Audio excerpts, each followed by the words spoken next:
When billionaire CEO Sophia Lane's motorcycle breaks down in a forgotten desert town, she discovers that the grease-stained mechanic who helps her might be worth more than her entire empire. But when her true identity is exposed, their unlikely love story becomes a battle between two worlds, one built on wealth and power, the other on authenticity and heart. Welcome to a story that will take you from the dusty streets of small-town America to the glittering boardrooms of corporate giants. Stay with me until the end to see how love can bridge the impossible, and don't forget to comment which city you're watching from, so I can see how far this tale of true connection has traveled across the world. The morning sun cast long shadows across the cracked asphalt of Carter's Automotive, where Ethan Carter stood beneath the hood of a rusted pickup truck, his calloused hands working with the precision of a surgeon and the desperation of a man running out of time. The foreclosure notice, now 3 days old, lay crumpled in his back pocket, like a death sentence written in legal jargon and corporate letterhead. "Damn carburetor," he muttered, his voice echoing in the cavernous garage that had been his father's legacy and was now becoming his failure. The wrench slipped in his oil-slicked grip, and he cursed again, this time with the fervor of a man who had been cursing the same problems for 6 months straight. Copper Creek, Arizona. Population 847 and declining, wasn't the kind of place where dreams came true. It was the kind of place where dreams came to die slowly and quietly, like old engines left to rust in the desert sun. Once a thriving stop along Route 66, the town had been bypassed by progress left to survive on the stubborn determination of its residents and the occasional lost tourist who took a wrong turn off the interstate. Ethan wiped his forehead with the back of his hand, leaving a streak of grease that made him look like a warrior marked for battle. At 32, he had the hands of a man twice his age and the dreams of someone half his years. His father, Big Jim Carter, had built this garage from nothing in 1987, back when Copper Creek still had hope and Highway 40 still brought steady business. Now 3 years after a heart attack had claimed Big Jim and left Ethan to carry on alone, the garage was bleeding money faster than a punctured oil pan. "Morning, Ethan," called out Mrs. Henderson from across the street, her voice carrying the forced cheerfulness that had become the town's default tone. She was opening up Henderson's General Store, one of only 3 businesses still operating on Main Street. "How's that truck coming along?" "Just fine, Mrs. H," Ethan called back, though they both knew it was a lie. The truck belonged to Miguel Santos, who ran the town's only remaining farm. Miguel hadn't paid for the last 3 repairs, not because he didn't want to, but because he couldn't. Half the town was in the same boat, floating on credit and prayers while the water rose around them. Ethan had learned early that being a small-town mechanic meant more than fixing engines. It meant being a confessor, a counselor, and sometimes a last line of defense against complete despair. When Sarah Miller's car broke down last month, Ethan had fixed it for free because he knew she was choosing between car repairs and her daughter's medicine.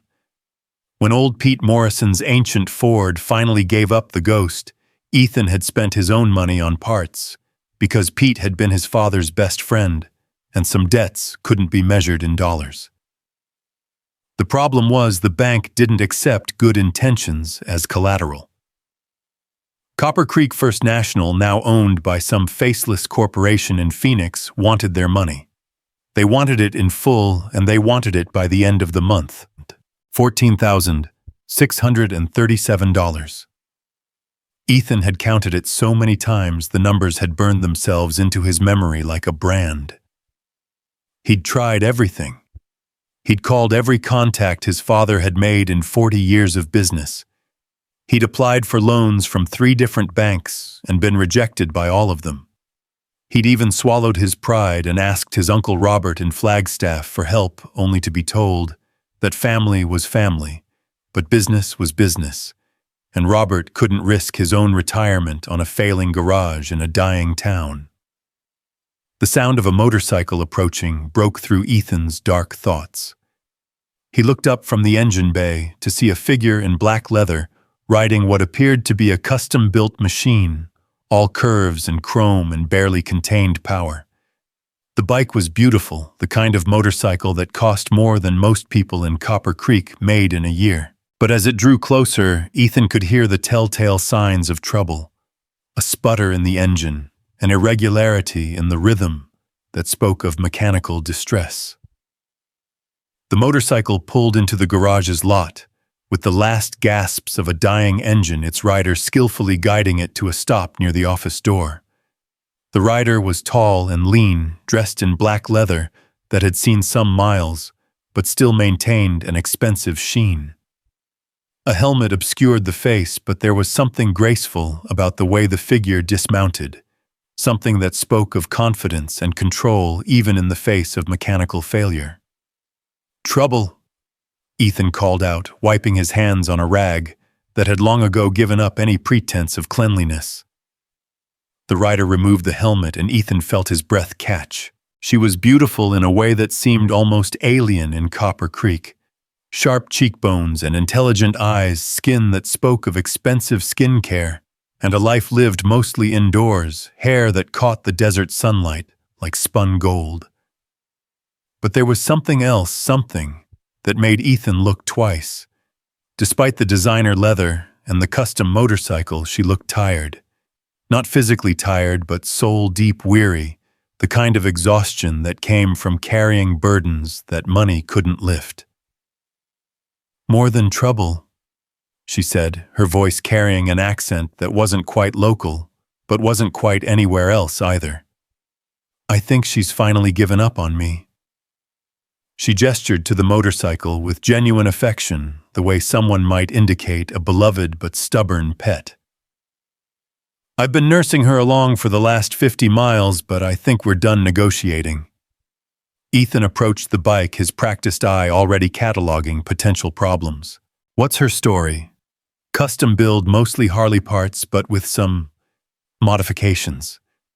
She paused as if weighing how much to reveal. "I bought her from a builder in Los Angeles. She's been perfectly reliable until today." Ethan knelt beside the motorcycle, running his hands along the engine casing, with the reverence of a man who understood that every machine had a soul. "Mind if I take a look? Please," she said, and there was something in her voice, relief maybe, or gratitude that went deeper than a simple mechanical problem warranted. As Ethan examined the bike, he became aware that the woman was watching him with unusual intensity. Most customers either wandered off to find coffee or stood around making small talk about the weather. This one observed his every move as if she were studying him, cataloging his methods and reactions, with the focus of someone accustomed to analyzing people for a living. "Fuel injection system," Ethan diagnosed after a few minutes. "Looks like you've got a clogged injector and possibly a failing fuel pump. Nothing catastrophic, but not something you can fix on the side of the road." "How long?" she asked. "Depends on parts availability. For a custom build like this," Ethan sucked in a breath through his teeth, "could be a day, could be a week.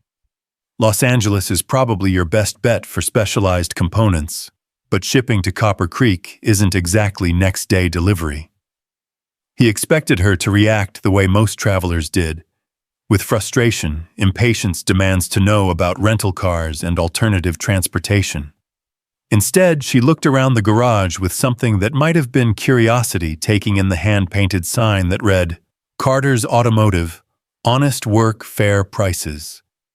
The coffee pot that had been brewing the same bitter blend since 1987. The wall of photographs showing Big Jim Carter with various customers and community members over the decades. "Carter," she said, reading the sign. "That would make you..." "Ethan Carter. This was my father's place." He passed 3 years ago. Heart attack." Ethan found himself offering more information than he usually shared with strangers. I've been keeping things running since then." She nodded, and again there was that strange intensity in her observation, as if she were filing away every detail for later analysis. "I'm Sophia Lane." The name meant nothing to Ethan, which seemed to surprise her slightly. Most people, he would later learn, knew exactly who Sophia Lane was, but in Copper Creek, where the internet was spotty, and the biggest news was usually about high school football, or the annual chili cook-off, the names that made headlines in business magazines and financial networks carried no weight. "Well, Sophia Lane, looks like you're going to be in Copper Creek for a while. Not exactly a tourist destination, I'm afraid." "Sometimes the best destinations are the ones you never plan to visit," she said, and there was something wistful in her voice that made Ethan look at her more closely. "You can call the parts in from Los Angeles." Ethan continued focusing on the practical matter at hand. "Probably looking at $300 to $400 plus labor." He waited for the inevitable negotiation, the attempt to hurry the job or cut corners on the repair. Instead, Sophia Lane nodded as if the cost were irrelevant. "Whatever it takes," she said. "I'm not in a hurry." This was definitely unusual. In Ethan's experience, people were always in a hurry, especially people with expensive motorcycles who could afford to have them fixed without questioning the cost. But Sophia Lane seemed almost relieved at the prospect of being stranded in Copper Creek for a few days. "Is there somewhere to stay in town?" she asked. "Hotel, motel, bed and breakfast?" Ethan almost laughed. Copper Creek isn't exactly set up for the hospitality industry. There's the Desert Rose Motel about 20 miles east on Highway 40, but well, let's just say it's seen better decades. What do locals do when they have visitors? Most folks just put people up on their couches or in spare bedrooms. It's that kind of town." Ethan paused, considering. "Mrs. Henderson across the street sometimes rents out her back room to travelers. Clean sheets, home cooking, and she won't charge you city prices." "Perfect," Sophia said, and again Ethan was struck by her apparent satisfaction with accommodations that most people in her obvious income bracket would reject without a second thought. As Ethan began the process of ordering parts and organizing the repair, he found himself stealing glances at his unexpected customer. She had wandered over to the wall of photographs, studying them with the kind of attention usually reserved for museum exhibits. "Your father built quite a legacy," she said, indicating a picture of Big Jim standing next to a fully restored 1967 Mustang. "How long was he in business?" 43 years, Ethan replied, pride and pain warring in his voice. "Started with nothing but a toolbox and a dream. Built this place from the ground up. And you're carrying it on." "Trying to." The words came out more bitter than Ethan had intended. "Though some days I wonder if I'm just prolonging the inevitable." Sophia turned from the photographs to look at him directly. "What do you mean?" Ethan hesitated. He wasn't in the habit of sharing his problems with customers, especially customers he'd known for all of 20 minutes. But there was something about Sophia Lane that invited confidence, a quality of attention that made him feel like his words actually mattered. "Town's dying," he said finally. "Has been for years. People are moving away, businesses are closing, and the ones that stay can't afford to maintain their vehicles properly. I'm fixing cars on credit more often than not, and the bank—" He trailed off, unwilling to admit the full extent of his financial crisis to a stranger. "The bank wants its money," Sophia finished for him. Ethan nodded. "End of the month. If I can't come up with $14,000, they'll foreclose. Carter's Automotive becomes Carter's Nothing, and another piece of Copper Creek dies." He expected sympathy, maybe some platitudes about how things would work out.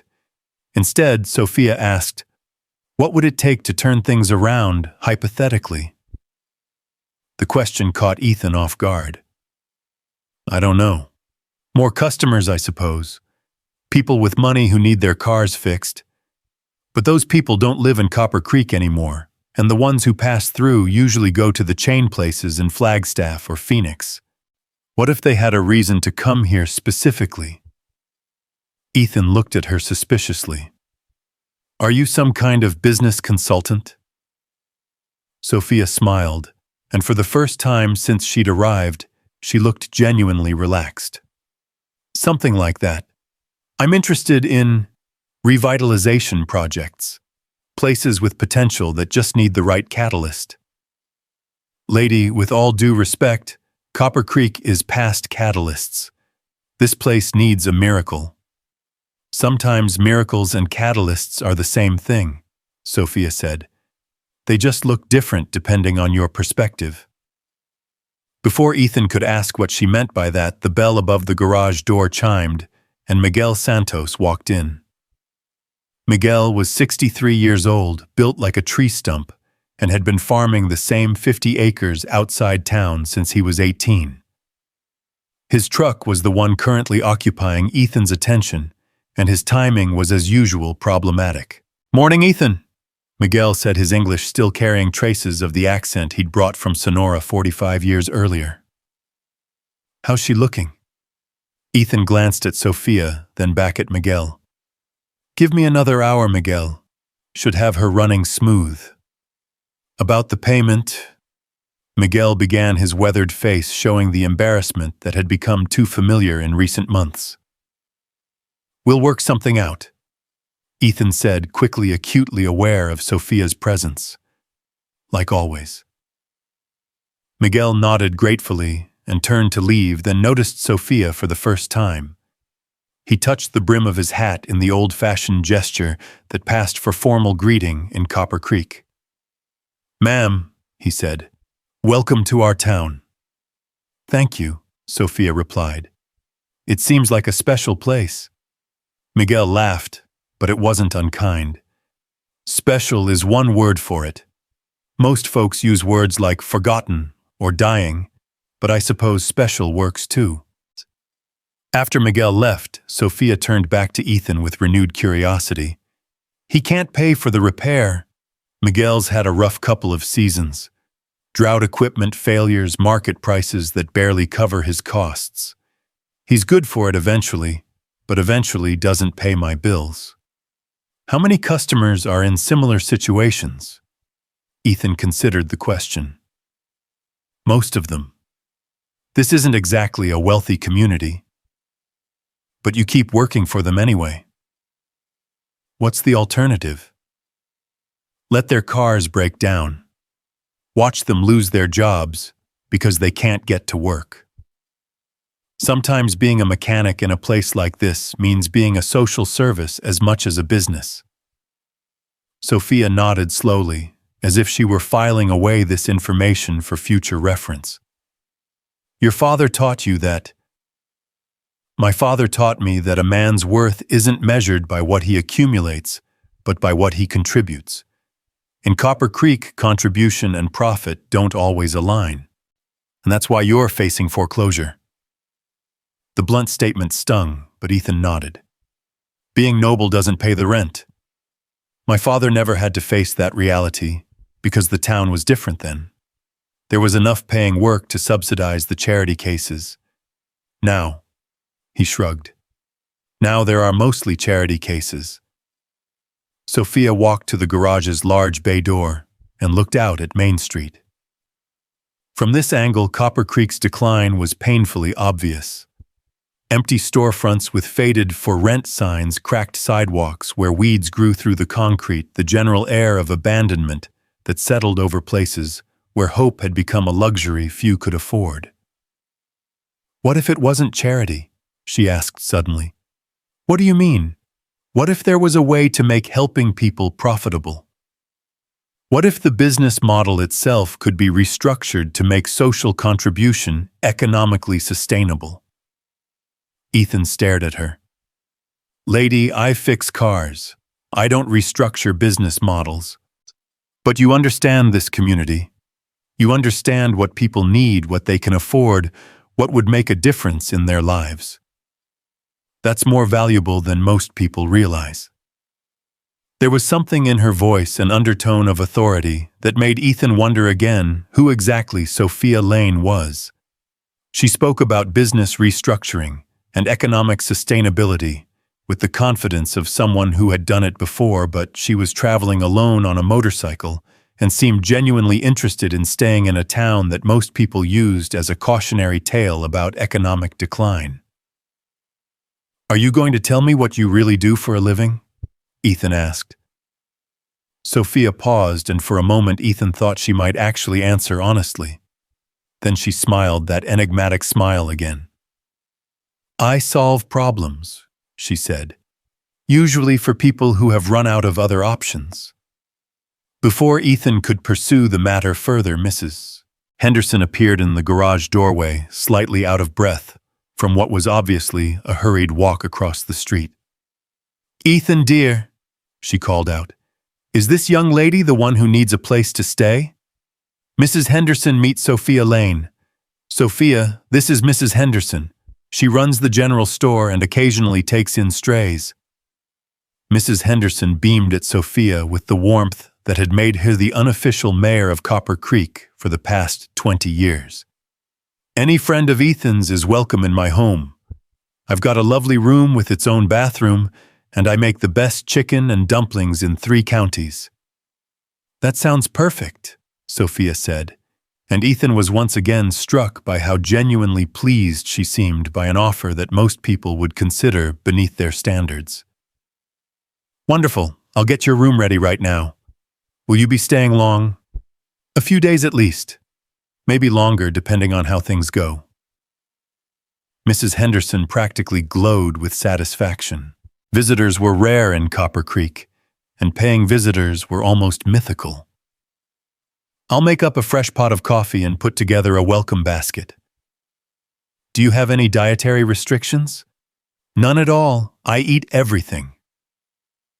After Mrs. Henderson bustled away to prepare for her unexpected guest, Sophia turned back to Ethan. "She seems lovely." "Mrs. H is the best.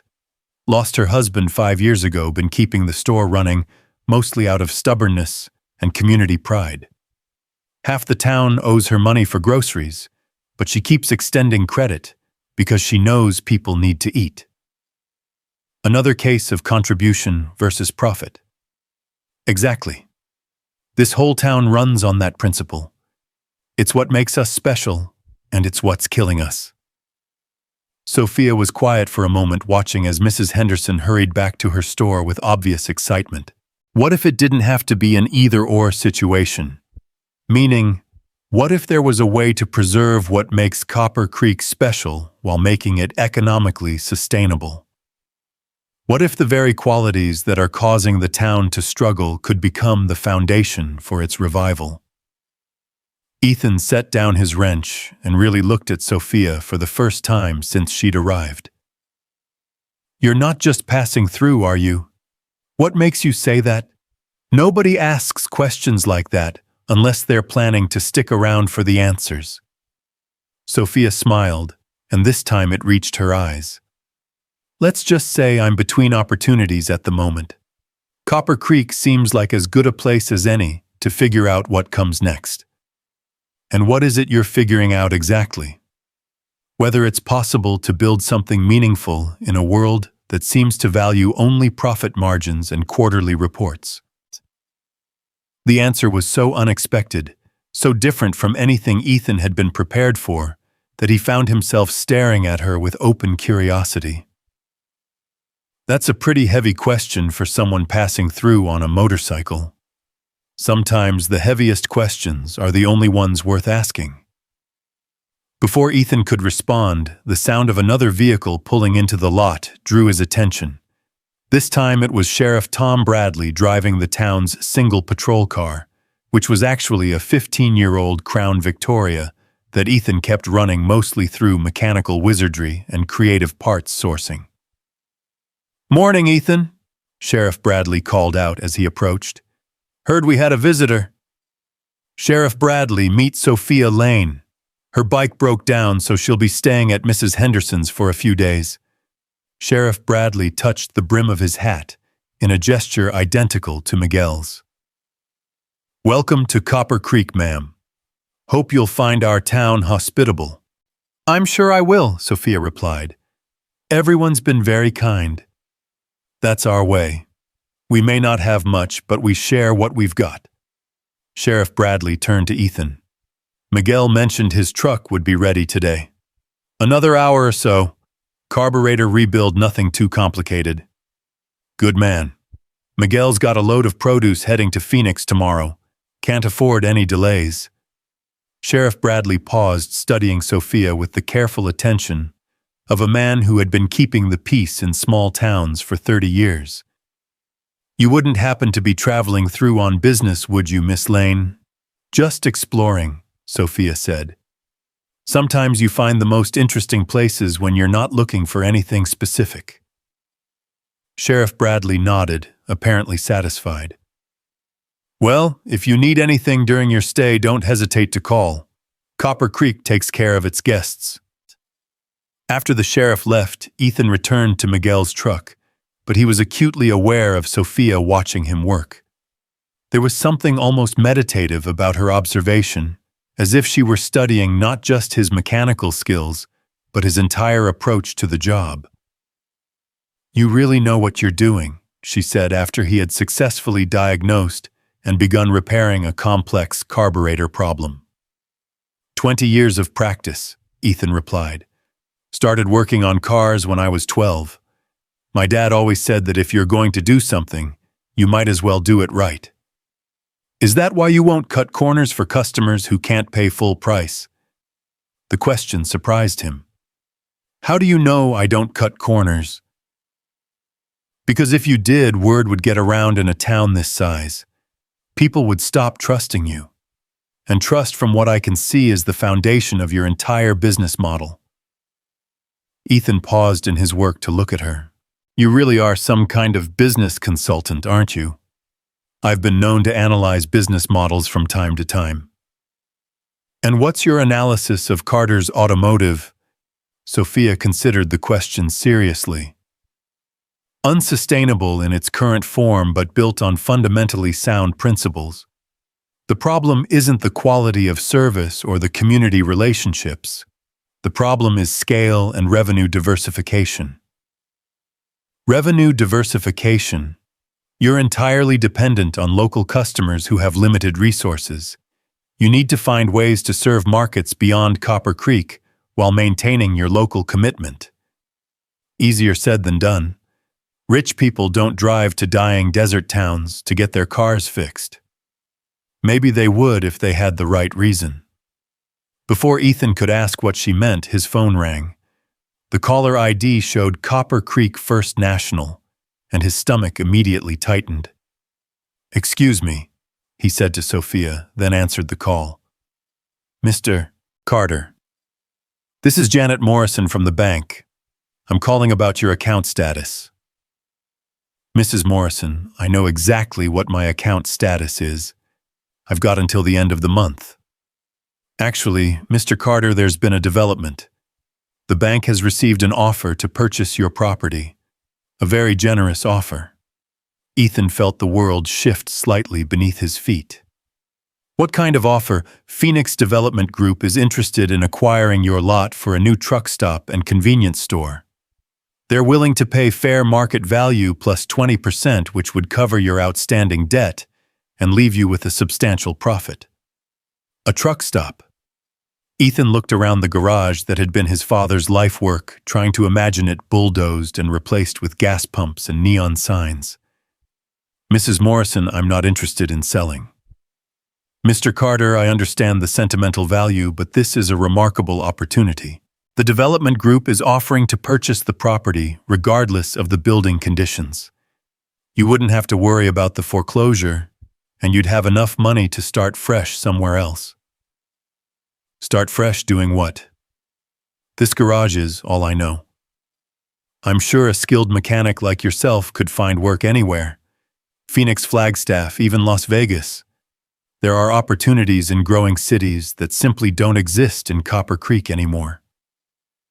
Ethan was quiet for a long moment, acutely aware that Sophia was listening to every word. How long do I have to decide? The offer is contingent on a quick closure. Phoenix Development needs an answer by Friday. Friday. That's 4 days from now. Mr. Carter, I strongly urge you to consider this offer seriously. It solves all your financial problems and gives you a chance to build a new life somewhere with more opportunities. After Ethan hung up, he stood staring at the phone for a long moment. Sophia waited quietly, but he could feel her attention like a physical presence. Problem, she asked finally.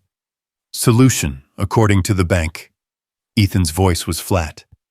Phoenix Development Group wants to buy this place, turn it into a truck stop. And you don't want to sell. This garage is my father's legacy. It's the last piece of old Copper Creek that still works the way it's supposed to work. If I sell out, he shrugged, then I guess I'm just another person who gave up on this town. But if you don't sell, you lose it anyway. Yeah, but at least I lose it fighting. Sophia was quiet for a moment, and when she spoke, her voice carried a strange undertone that Ethan couldn't quite identify. What if there was a third option? Like what? Like finding a way to save the garage and the town without selling out to developers who don't understand what this place really is. Ethan laughed, but there was no humor in it. Lady, if you've got $14,000 in your back pocket and a plan to revitalize Copper Creek, I'm all ears. Otherwise, we're talking about fantasies. Sometimes fantasies are just realities that haven't been implemented yet. The statement was so matter-of-fact, delivered with such quiet confidence that Ethan found himself looking at Sophia with renewed curiosity. Who are you really? Right now, I'm just someone whose motorcycle broke down in a town that needs help. What I am beyond that? Well, maybe that's something we can figure out together. As the afternoon wore on, Ethan found himself working more slowly than usual, partly because Miguel's truck was particularly challenging, but mostly because he was enjoying Sophia's company. She asked intelligent questions about the repair process, showed genuine interest in the history of Copper Creek, and seemed to possess an endless curiosity about the economics of small-town life. More than that, she listened, really listened in a way that made Ethan feel like his thoughts and opinions actually mattered. It had been a long time since anyone had paid that kind of attention to what he had to say. Tell me about the town at its peak, Sophia said, as Ethan put the finishing touches on Miguel's carburetor rebuild. What was Copper Creek like when your father first opened the garage? Ethan wiped his hands and leaned against the workbench, letting his mind drift back to stories his father had told and his own childhood memories. Different world. Route 66 was still the main way people traveled between California and the East Coast. Copper Creek was a regular stop. Gas food repairs, sometimes overnight stays. Dad used to tell me about fixing cars for movie stars and politicians who broke down on their way to Los Angeles. What changed? Interstate 40 opened in 1975. Suddenly people could drive from Flagstaff to Barstow without ever seeing Copper Creek. The town tried to adapt, put up signs, advertised itself as a historic Route 66 experience, but it was too late. People wanted fast, not historic. And your father, he adapted too for a while. Focused on local customers, built relationships with the farmers and ranchers in the area. For 20 years, it worked. But then the small farms started failing. The young people started leaving for college and never coming back, and the customer base just disappeared. But you stayed. I stayed. Ethan's voice carried a mixture of pride and regret. Even when my high school girlfriend left for Phoenix and begged me to come with her. Even when I got a job offer from a dealership in Flagstaff that would have doubled my income. I stayed because someone had to. That's a big burden for one person to carry. My father carried it for 43 years. Seemed like the least I could do was try to carry it for a few more. Sophia nodded thoughtfully. What if you didn't have to carry it alone? What do you mean? What if there were other people who believed in what Copper Creek represents? What if the town's isolation and authenticity could become assets instead of liabilities? Ethan looked at her skeptically. You make it sound like a business plan. Maybe because it could be. Before Ethan could pursue this line of conversation further, Miguel returned to collect his truck. The old farmer's face lit up when Ethan turned the key and the engine purred to life with smooth precision. Sounds better than she has in months, Miguel said with obvious satisfaction. You're a miracle worker, Ethan. Just good old-fashioned mechanical knowledge, Ethan replied. She should run smooth for a long time now.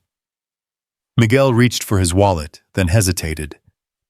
About the payment. Miguel, let's work out a trade arrangement. You've got that load of vegetables heading to Phoenix tomorrow, right? How about you bring me back a case of that beer I like and we'll call it even? Miguel's relief was obvious. You sure that's a lot less than what this job is worth? It's worth exactly what you can afford to pay. Besides, I've been meaning to try some of those tomatoes you grow. Maybe you could spare a few of those too. Ethan Carter, you're too good for this world, Miguel said, shaking Ethan's hand with genuine gratitude. After Miguel left, Sophia turned to Ethan with an expression that was part admiration and part confusion. You just traded a $200 repair for beer and vegetables. Miguel's a good man who's having a hard time. The repair needed to be done and he needed to make that delivery tomorrow. Sometimes the math isn't about money. But you're facing foreclosure in 4 weeks. 3.5 weeks. And yes, I'm aware of the irony. It's not irony, Sophia said quietly. It's integrity. The question is whether integrity has to be economically suicidal. Ethan was about to respond when another customer arrived. This time, it was Sarah Miller with her 10-year-old Honda Civic. Sarah was 34, a single mother, working 2 jobs to support her 8-year-old daughter, Emma. Her car had been running rough for weeks, but she'd been putting off the repair because money was tight. Hey, Ethan, Sarah called out as she parked near the office. I think I finally need to bite the bullet and get Betsy looked at. What's she doing? Ethan asked, already walking toward the car. Rough idle occasional stalling, and this morning she didn't want to start at all. Ethan popped the hood and immediately spotted the problem. Spark plugs and wires, maybe a fuel filter too. Nothing major, but it needs to be done. How much are we talking? Ethan considered the question, acutely aware that Sophia was watching this interaction with the same intense attention she'd given everything else. Parts and labor probably around $150. Sarah's face fell. I don't suppose you'd consider, could I maybe pay half now and half next month? Sarah, when's the last time you had a full tune-up? Honestly, I can't remember. Tell you what, let me do a complete service. Plugs, wires, filters, fluids, the works. Call it a back-to-school special. $100 and you can pay me when you can. Ethan, that's not fair to you. Fair is when Emma gets to school on time every day because her mom's car runs properly. Everything else is just bookkeeping. After Sarah left, promising to return the next morning for the service, Sophia shook her head in amazement. You just did it again. Did what? Chose people over profit. How do you stay in business? Obviously, I don't.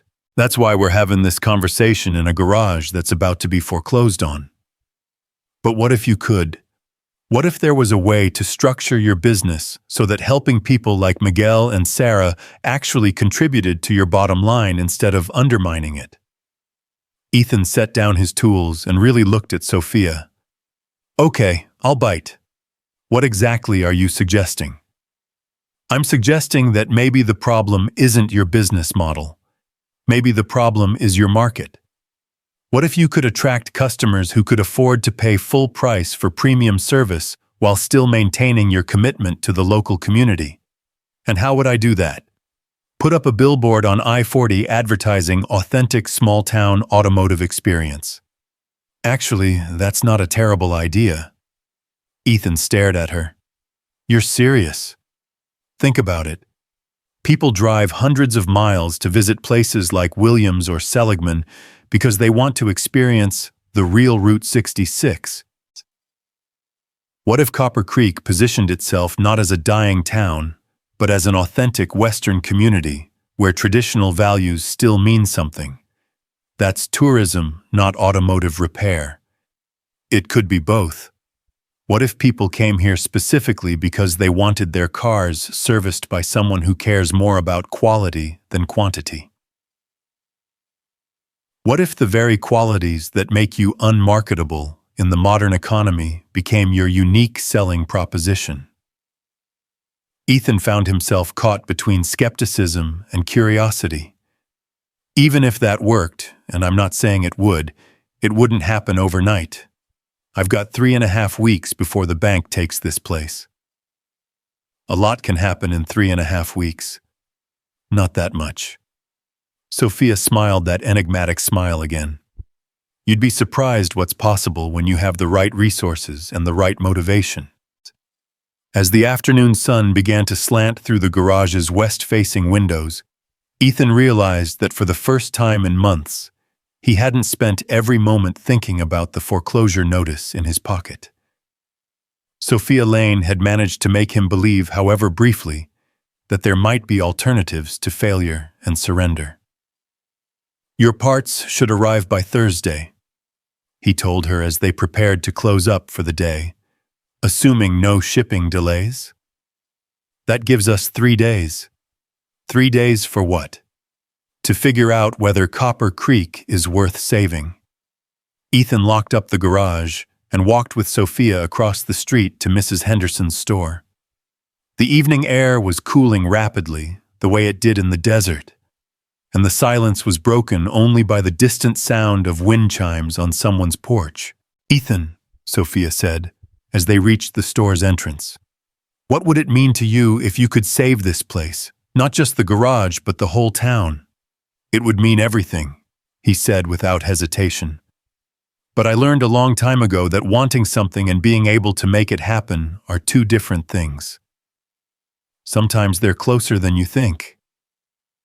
As Sophia disappeared into Mrs. Henderson's welcoming embrace, Ethan stood alone on Main Street, looking at the town that had shaped his entire life. 3 streetlights illuminated the empty road, casting long shadows between the abandoned storefronts and the handful of businesses still clinging to existence. For the first time since his father's death, Ethan allowed himself to imagine a different future. Not the defeat he'd been expecting, not the victory he'd stopped believing in, but something else entirely. A possibility that hadn't existed before a mysterious woman on a broken motorcycle had rolled into his life and started asking dangerous questions about the relationship between integrity and sustainability. Tomorrow, he would start working on Sarah's car and continue waiting for parts for Sophia's motorcycle. But tonight, for the first time in months, Ethan Carter went to sleep, believing that maybe, just maybe, the story of Copper Creek wasn't over yet. The desert wind whispered through the empty streets, carrying with it the scent of sage and possibility, while somewhere in Mrs. Henderson's back room, a billionaire in disguise stared at the ceiling and wondered if she had finally found something worth more than all the money in the world. The next morning arrived with the kind of crystalline clarity that made the Arizona desert look like a postcard, all endless blue sky and golden light that seemed to transform even the most mundane objects into something worth photographing. Ethan was already at work by 6:30, partly because he'd always been an early riser, but mostly because sleep had been elusive after his conversation with Sophia Lane. He was rebuilding Sarah Miller's carburetor when he heard the sound of footsteps approaching across the gravel lot. Looking up, he was surprised to see Sophia herself, dressed in jeans and a simple white t-shirt that somehow managed to look both casual and expensive. She carried 2 cups of coffee and a brown paper bag that smelled suspiciously like Mrs. Henderson's famous blueberry muffins. "Thought you might need fuel," she said, offering him one of the cups. "Mrs. Henderson said you usually skip breakfast." "Mrs. H talks too much," Ethan replied, but he accepted the coffee gratefully. The first sip revealed that it was actually good coffee, not the bitter brew he usually made in the garage's ancient pot. "This isn't from Henderson's." "I may have brought a few supplies with me," Sophia said with a slight smile. "Call it a habit of being prepared for emergencies." A motorcycle breakdown constitutes an emergency that requires gourmet coffee. You'd be surprised what constitutes an emergency when you're used to a certain standard of living. It was the first time Sophia had hinted at wealth, and Ethan found himself studying her more carefully. The jeans were definitely designer, probably worth more than most people in Copper Creek spent on clothes in a year. The watch on her wrist was understated, but elegant, the kind of timepiece that whispered rather than shouted its value. Even her posture spoke of confidence and control, the bearing of someone accustomed to being listened to when she spoke. "So, what do you do when you're not wandering the desert on a motorcycle?" Ethan asked, settling into the comfortable rhythm of working while talking. "I solve problems," Sophia said, which was the same non-answer she'd given the day before. "Mostly for organizations that have grown too big to remember what they were originally supposed to accomplish." "That's pretty vague." "Specificity is overrated. The problems are usually the same. People lose sight of their core mission because they get caught up in systems and metrics that have nothing to do with why they started the organization in the first place." Ethan paused in his work to look at her. "You sound like you're speaking from experience." "More experience than I'd like to admit." Before Ethan could pursue the matter further, Sheriff Bradley's patrol car pulled into the lot, followed immediately by a vehicle that definitely didn't belong in Copper Creek. A black sedan with tinted windows and the kind of aggressive styling that suggested either government work or corporate security. "Expecting company?" Sophia asked, and there was something in her voice that made Ethan glance at her sharply. "Not that I know of." Sheriff Bradley emerged from his car looking distinctly uncomfortable, followed by 2 men in dark suits who surveyed the garage with the systematic attention of people conducting an assessment. The taller of the 2 men approached Ethan with the confident stride of someone accustomed to getting what he wanted. "Mr. Carter, I'm Richard Morrison from Phoenix Development Group. I believe your bank may have mentioned our interest in your property." Ethan set down his tools deliberately, taking his time to wipe his hands before responding. "They mentioned it.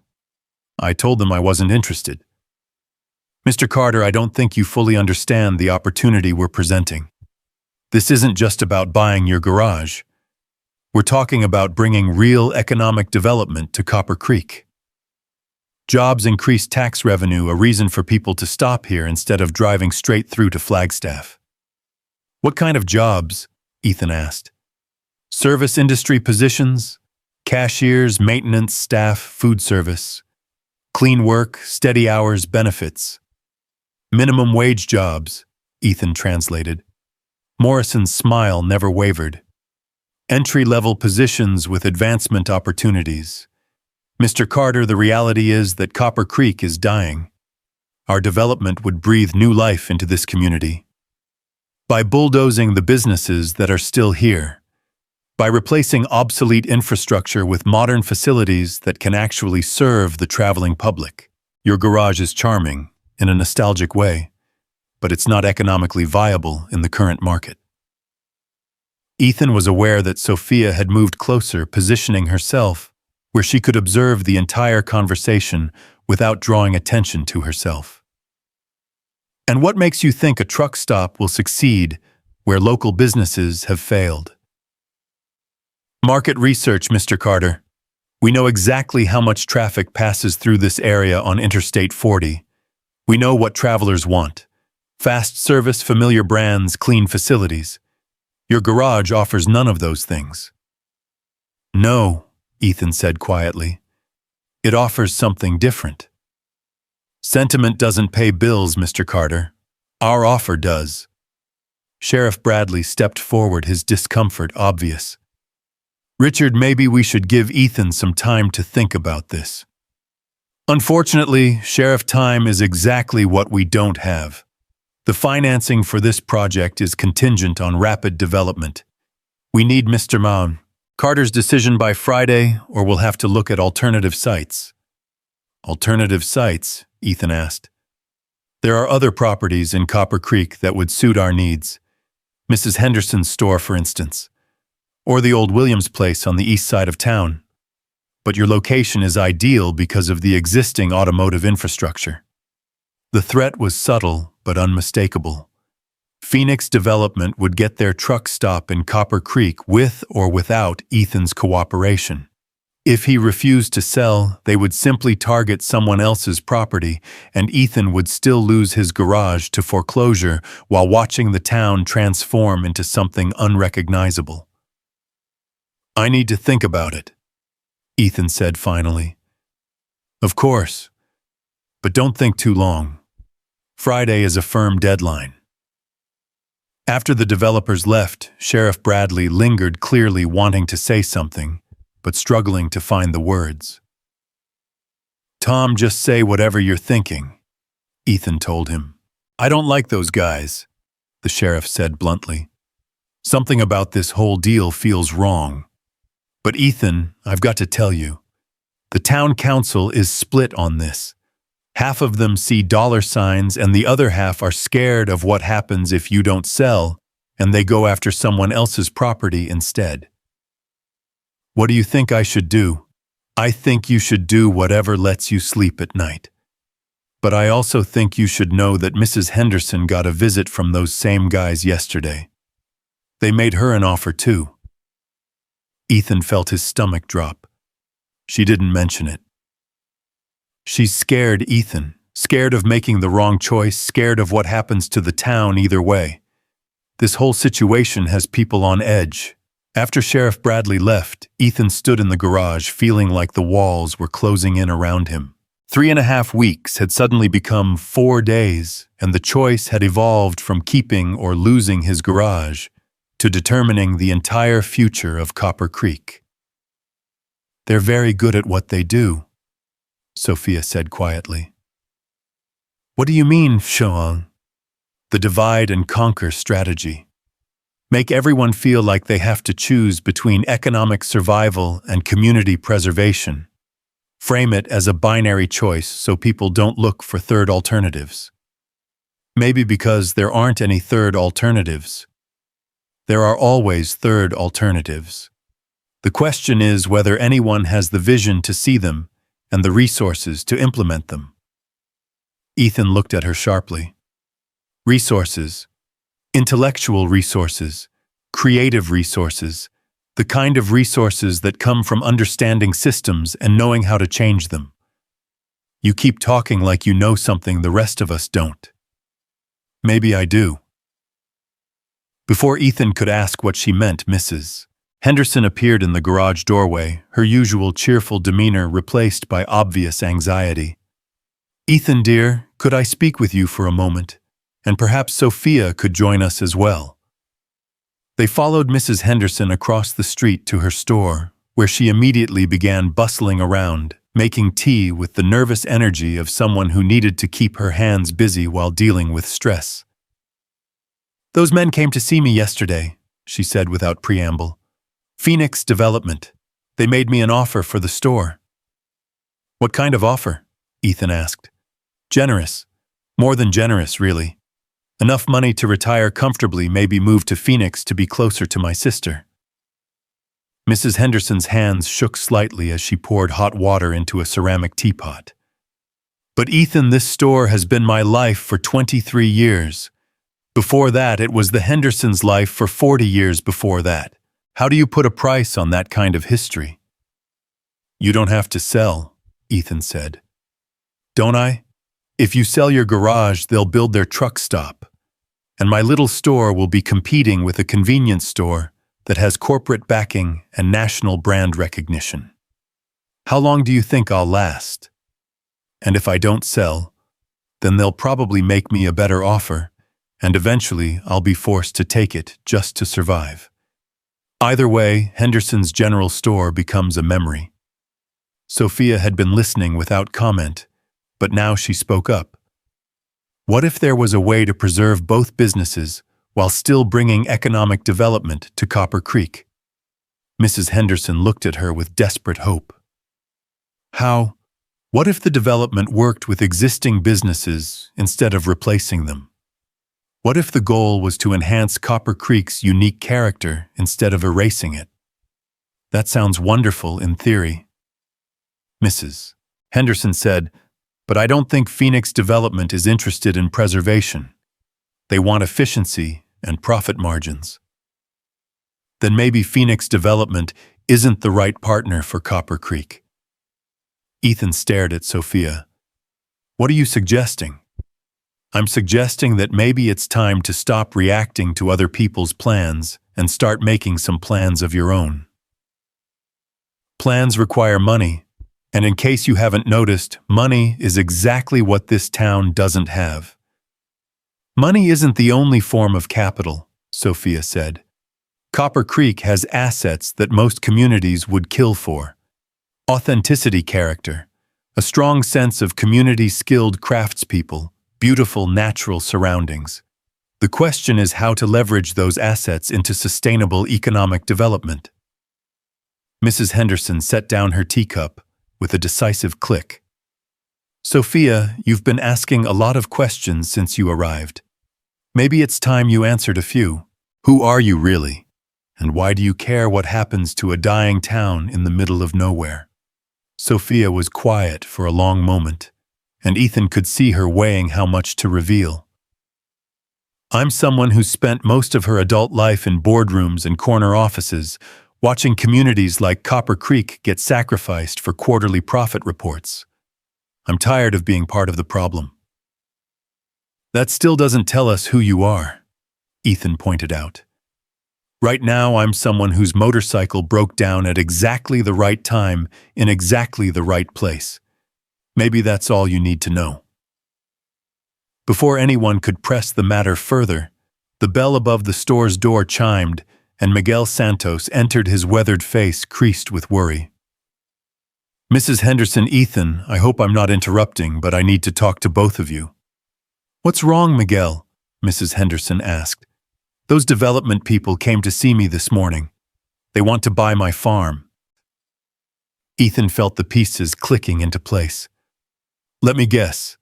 They made you an offer you can't refuse. 50% above market value, cash deal, quick closing. They say they want to build a trucking depot and logistics center, create jobs, bring commerce to the area, and destroy the agricultural base that sustained this community for generations, Mrs. Henderson said quietly. I don't want to sell, Miguel said, his voice heavy with exhaustion. That land has been in my family for 45 years. My father's buried in the cemetery on the hill overlooking the north pasture.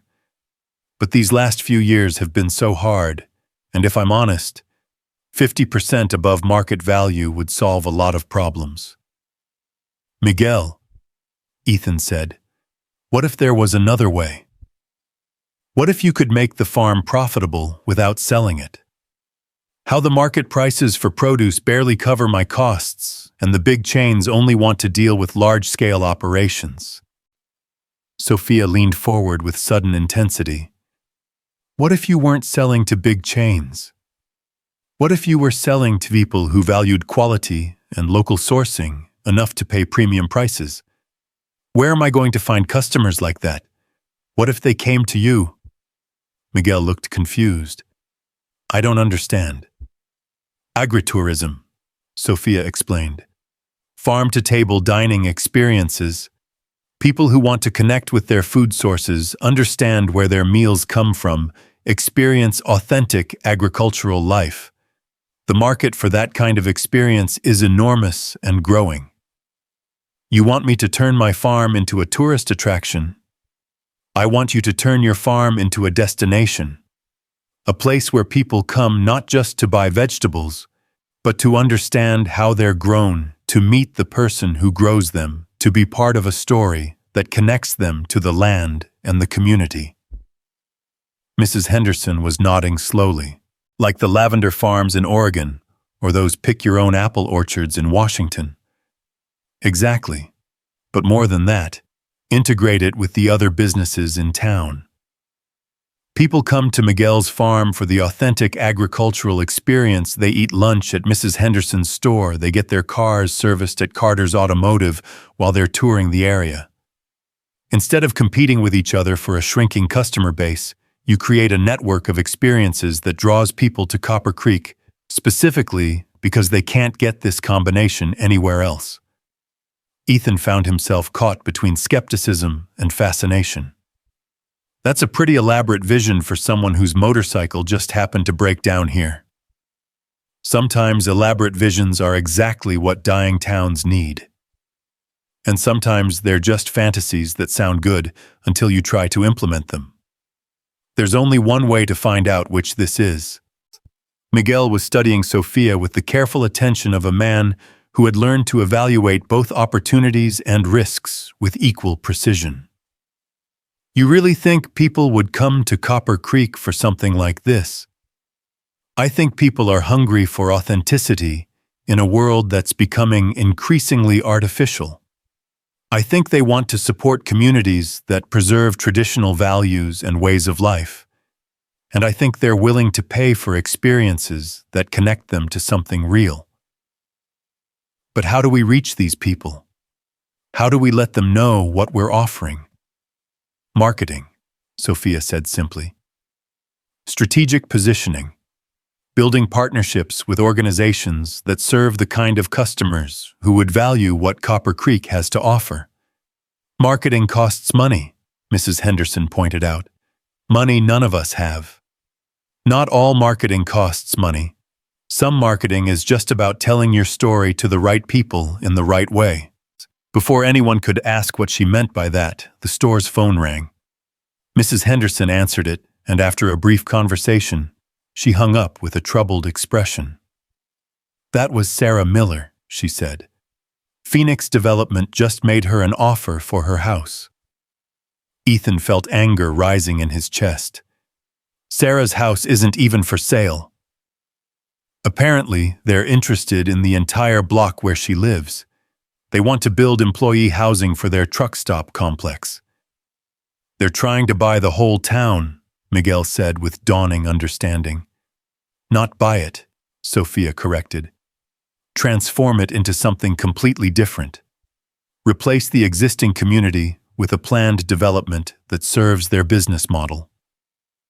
How do we stop them? Mrs. Henderson asked. By offering a better alternative. In 4 days, a lot can happen in 4 days if you have the right strategy and the right resources. Ethan looked at Sophia with growing suspicion. You keep talking about resources and strategy like you know exactly what you're talking about. What aren't you telling us? Sophia met his gaze steadily. I'm telling you that Phoenix Development isn't the only organization with the ability to make things happen quickly.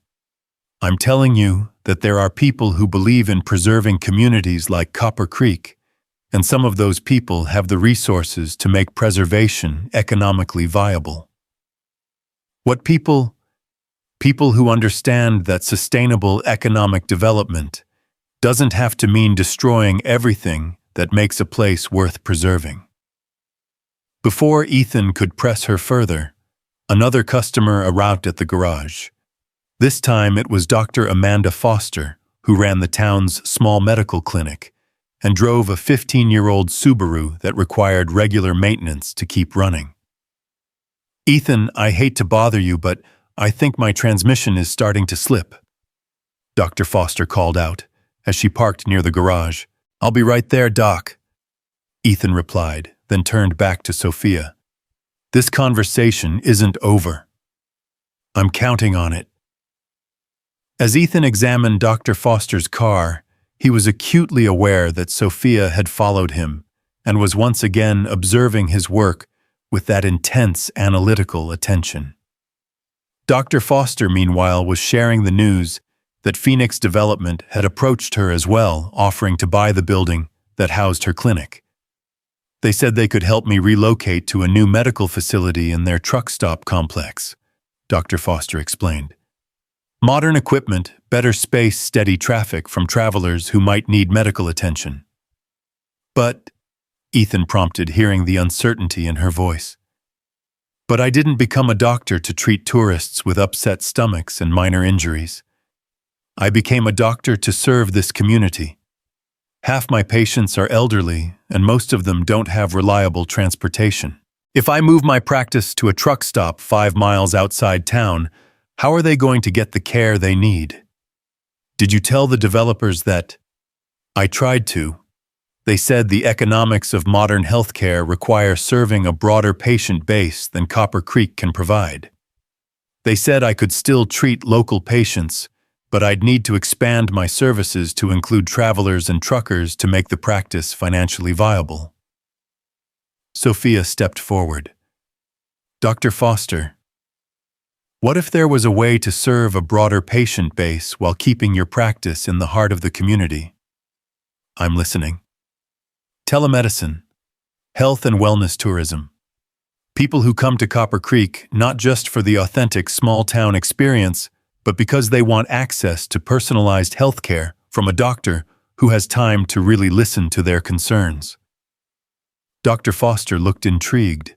You mean like a medical retreat? More like a return to old-fashioned doctoring, but marketed to people who can't get that kind of attention in urban medical systems. People who want a doctor who knows their name and their history, who can spend 30 minutes with them instead of 30 seconds. That's an interesting idea, but it would require completely restructuring my practice. Everything worth doing requires restructuring something. As Dr. Foster drove away, promising to think about the various options she'd been presented with, Ethan turned to Sophia with a mixture of admiration and frustration. You have an answer for everything, don't you? I have suggestions for everything. Whether they're answers depends on whether people are willing to implement them. Implementation requires more than good ideas. It requires capital planning, marketing expertise, regulatory knowledge, risk assessment, all of which can be obtained if you know where to look and how to ask. Sophia, who the hell are you? She was quiet for a moment, and when she spoke, her voice carried a weight that hadn't been there before.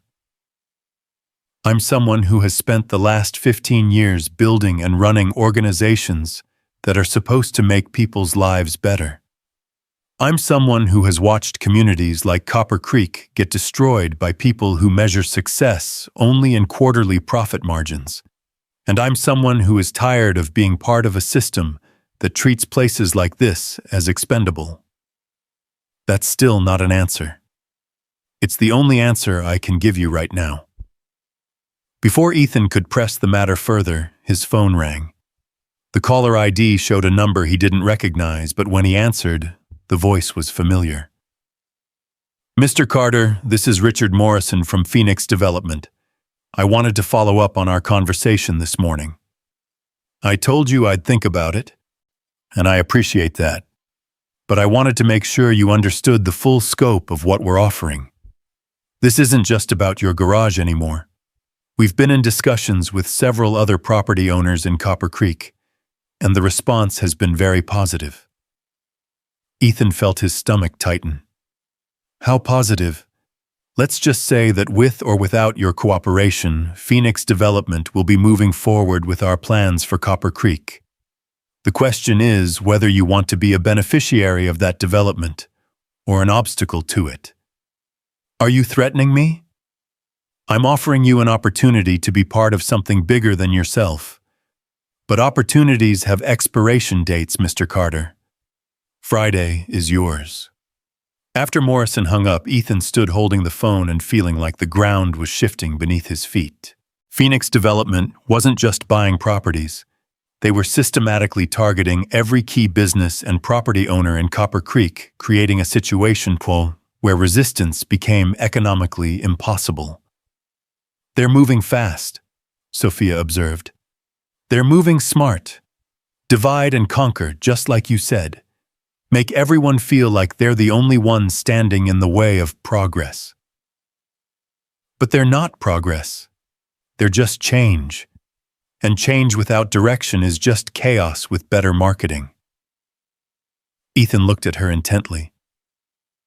"Sophia, if you know something that could help this town, if you have connections or resources or expertise that could make a difference now, would be a really good time to share that information. What if I told you that I might be able to help, that I might know people who could provide the kind of support Copper Creek needs to implement a real revitalization plan? I'd ask what the catch is. The catch is that you'd have to trust me, all of you. Mrs. Henderson, Miguel, Dr. Foster. Everyone who cares about this community.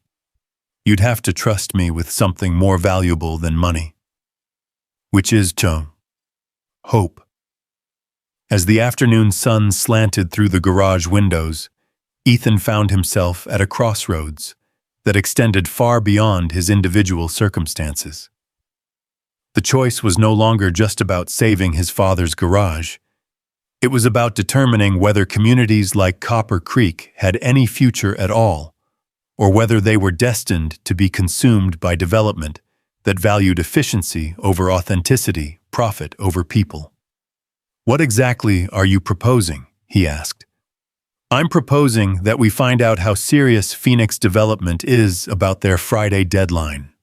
I'm proposing that we spend the next 3 days creating an alternative that's so compelling, so well-designed, and so economically viable that everyone in Copper Creek chooses community over corporate development. And how do we do that? We start by bringing everyone together. Mrs. Henderson, Miguel, Dr. Foster, Sheriff Bradley. Anyone else who has a stake in this town's future. We lay out exactly what Phoenix Development is offering, exactly what it would mean for Copper Creek, and exactly what the alternatives might be. Alternatives that you haven't actually explained yet. Alternatives that I can't explain until I know whether people are serious about exploring them." Ethan studied her face, looking for signs of deception or manipulation, but finding only determination and something that might have been desperation. "Why does this matter to you, really?" "Because I've spent too many years watching places like Copper Creek disappear. Because I'm tired of being part of a system that values expansion over preservation. And because sometimes when your motorcycle breaks down in exactly the right place at exactly the right time, you get a chance to be part of something that actually matters." As the sun began to set over Copper Creek, painting the desert sky in shades of gold and crimson, Ethan made a decision that would change everything. "Okay," he said. "Let's see what you've got. Call everyone. Tell them we're having a meeting tonight at the garage. Tell them it's about the future of Copper Creek. And tell them that for the first time in a long time, that future might include something other than surrender." By 7 o'clock that evening, Carter's Automotive had been transformed from a working garage into an impromptu community center. Ethan had pushed the larger equipment against the walls and arranged folding chairs in a rough circle while Mrs. Henderson had arrived with coffee sandwiches and the kind of determined optimism that had sustained Copper Creek through 40 years of gradual decline. The overhead fluorescent lights cast harsh shadows across the assembled faces, making everyone look older and more weathered than they actually were. Miguel Santos sat with his weathered hands folded in his lap, still wearing the work clothes that smelled of earth and honest labor. Dr. Foster had closed her clinic early to attend her usually pristine appearance slightly rumpled from a long day of treating everything from childhood ear infections to elderly arthritis complaints.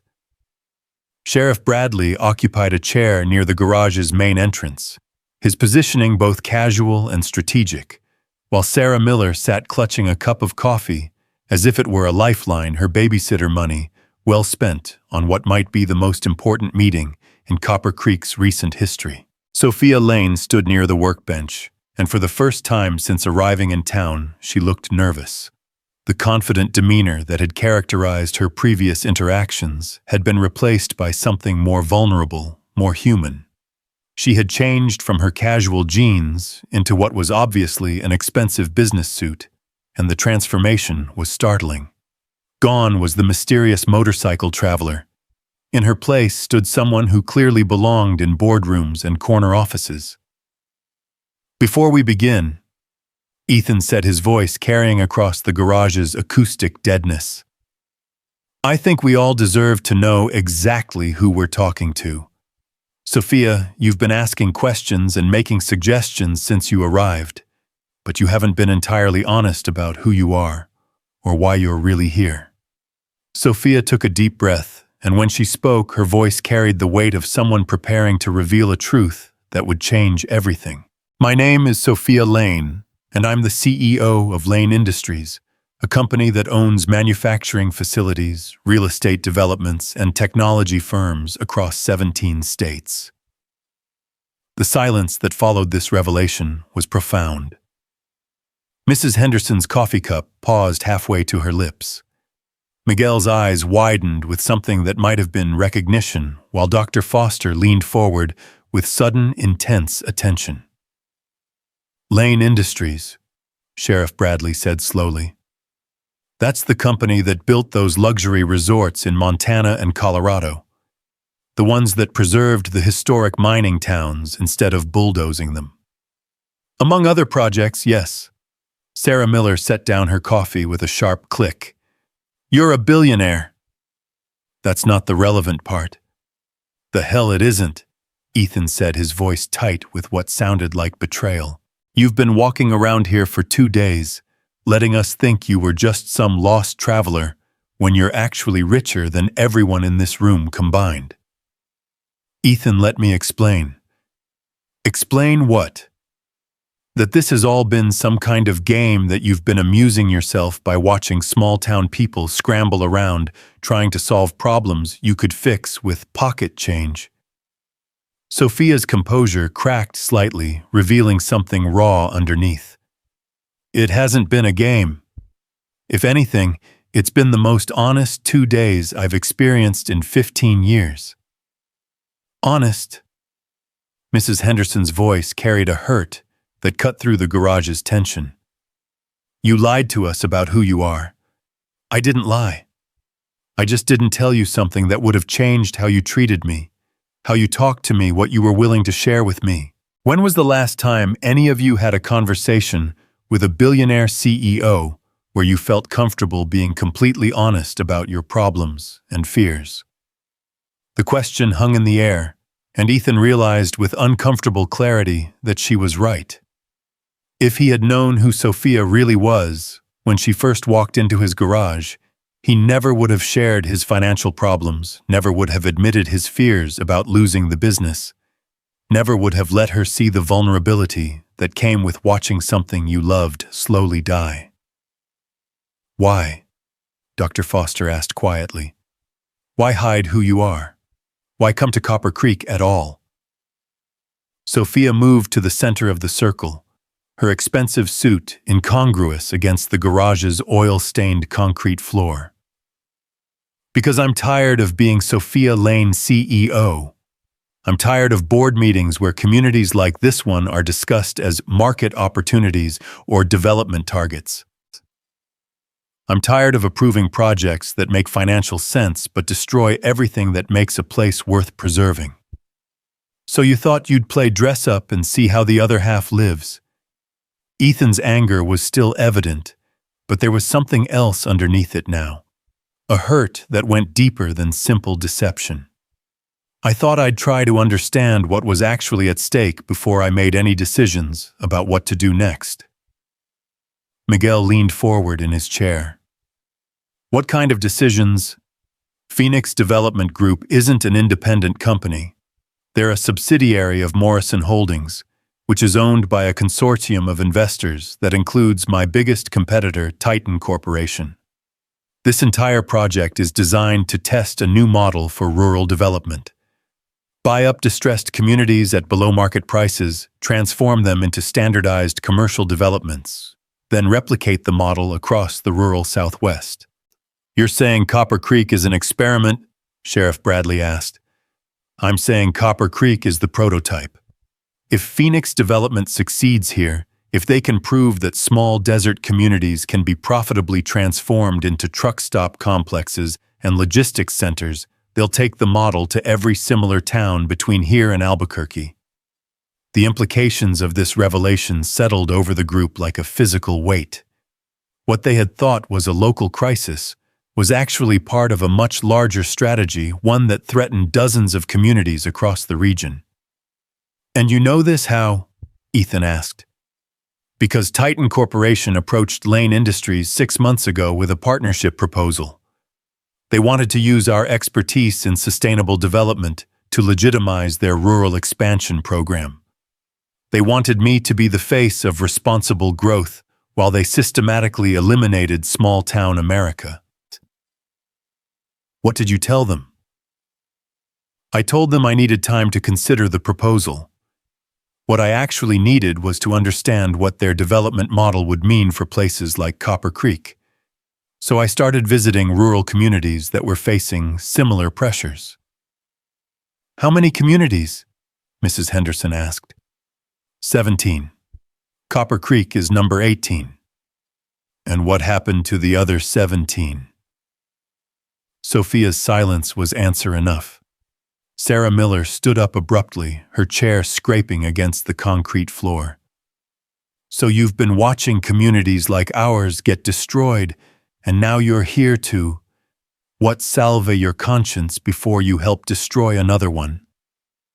I'm here because I think there might be a way to stop it. By throwing money at the problem.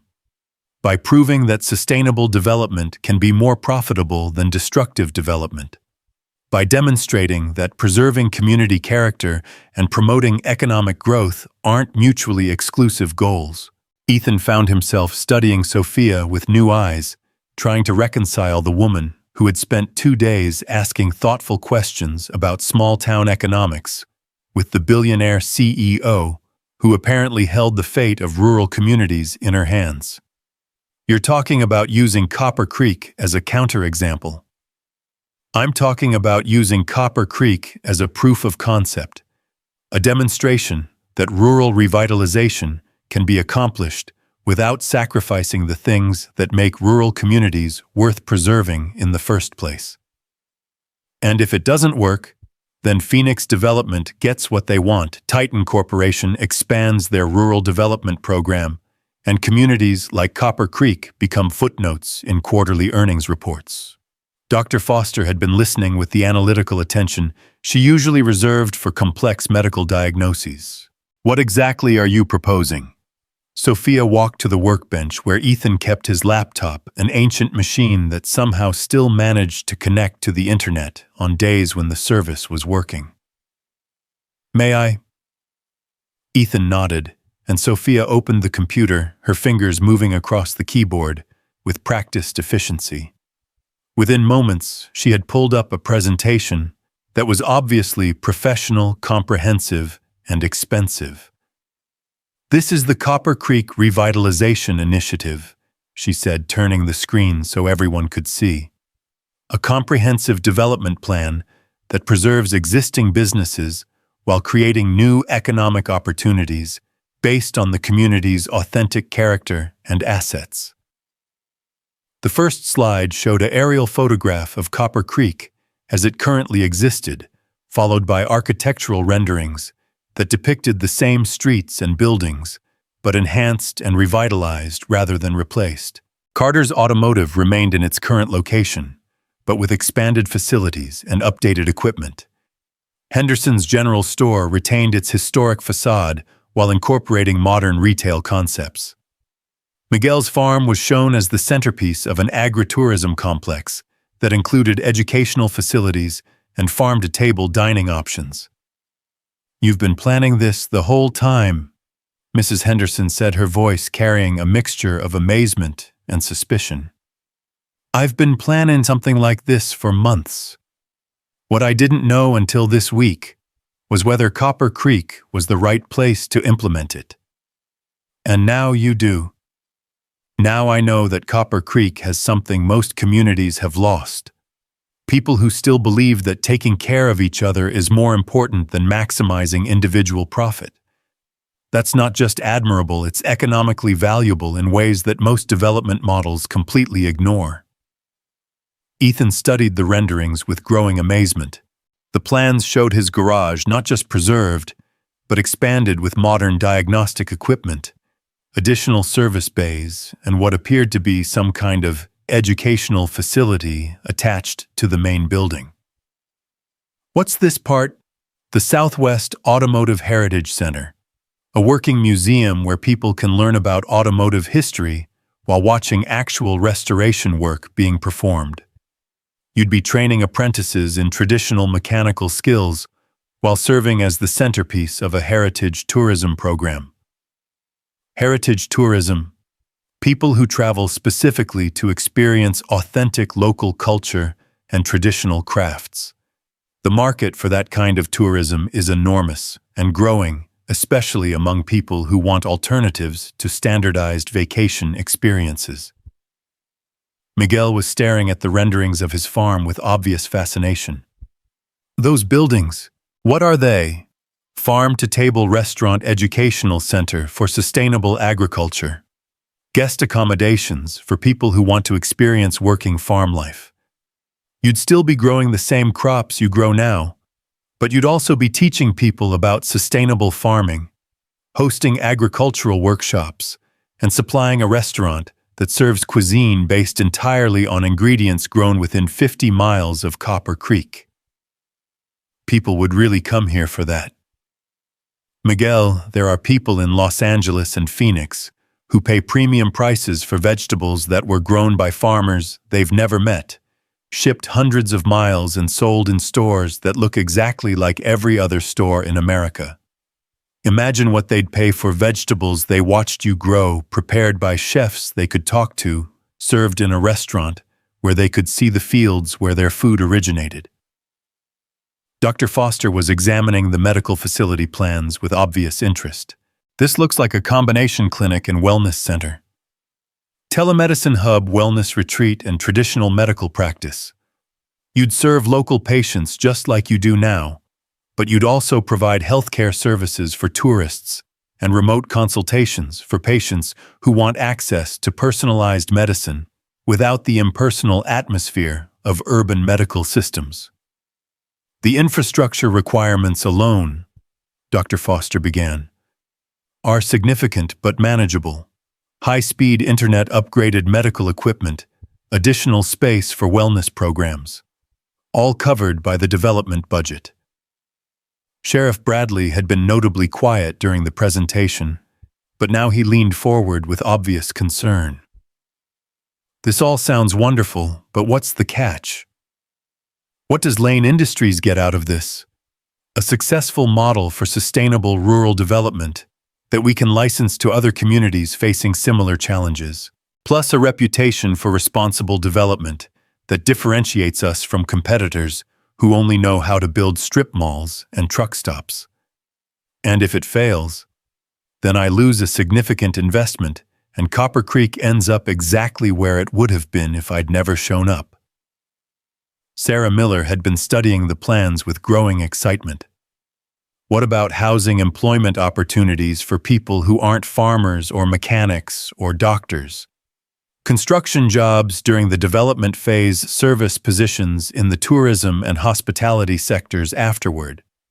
Plus, remote work opportunities for people who want to live in small communities but work for companies based in larger cities. Remote work, high-speed internet infrastructure makes it possible for people to live anywhere while maintaining careers that previously required urban proximity. Copper Creek could become a destination for people who want small-town life without sacrificing professional opportunities. Ethan found himself torn between excitement and skepticism. The plans were comprehensive, well-designed, and obviously expensive. They addressed every concern that had been raised about Copper Creek's economic future while preserving everything that made the community worth saving. They were also almost too good to be true. "What's the timeline?" he asked. Phase 1 implementation begins immediately upon approval. Critical infrastructure improvements within 60 days, initial business enhancements within 6 months, full program implementation within 18 months. How immediately is immediately? Construction crews could be here by Monday. The garage fell silent as everyone absorbed the implications of what Sophia was proposing.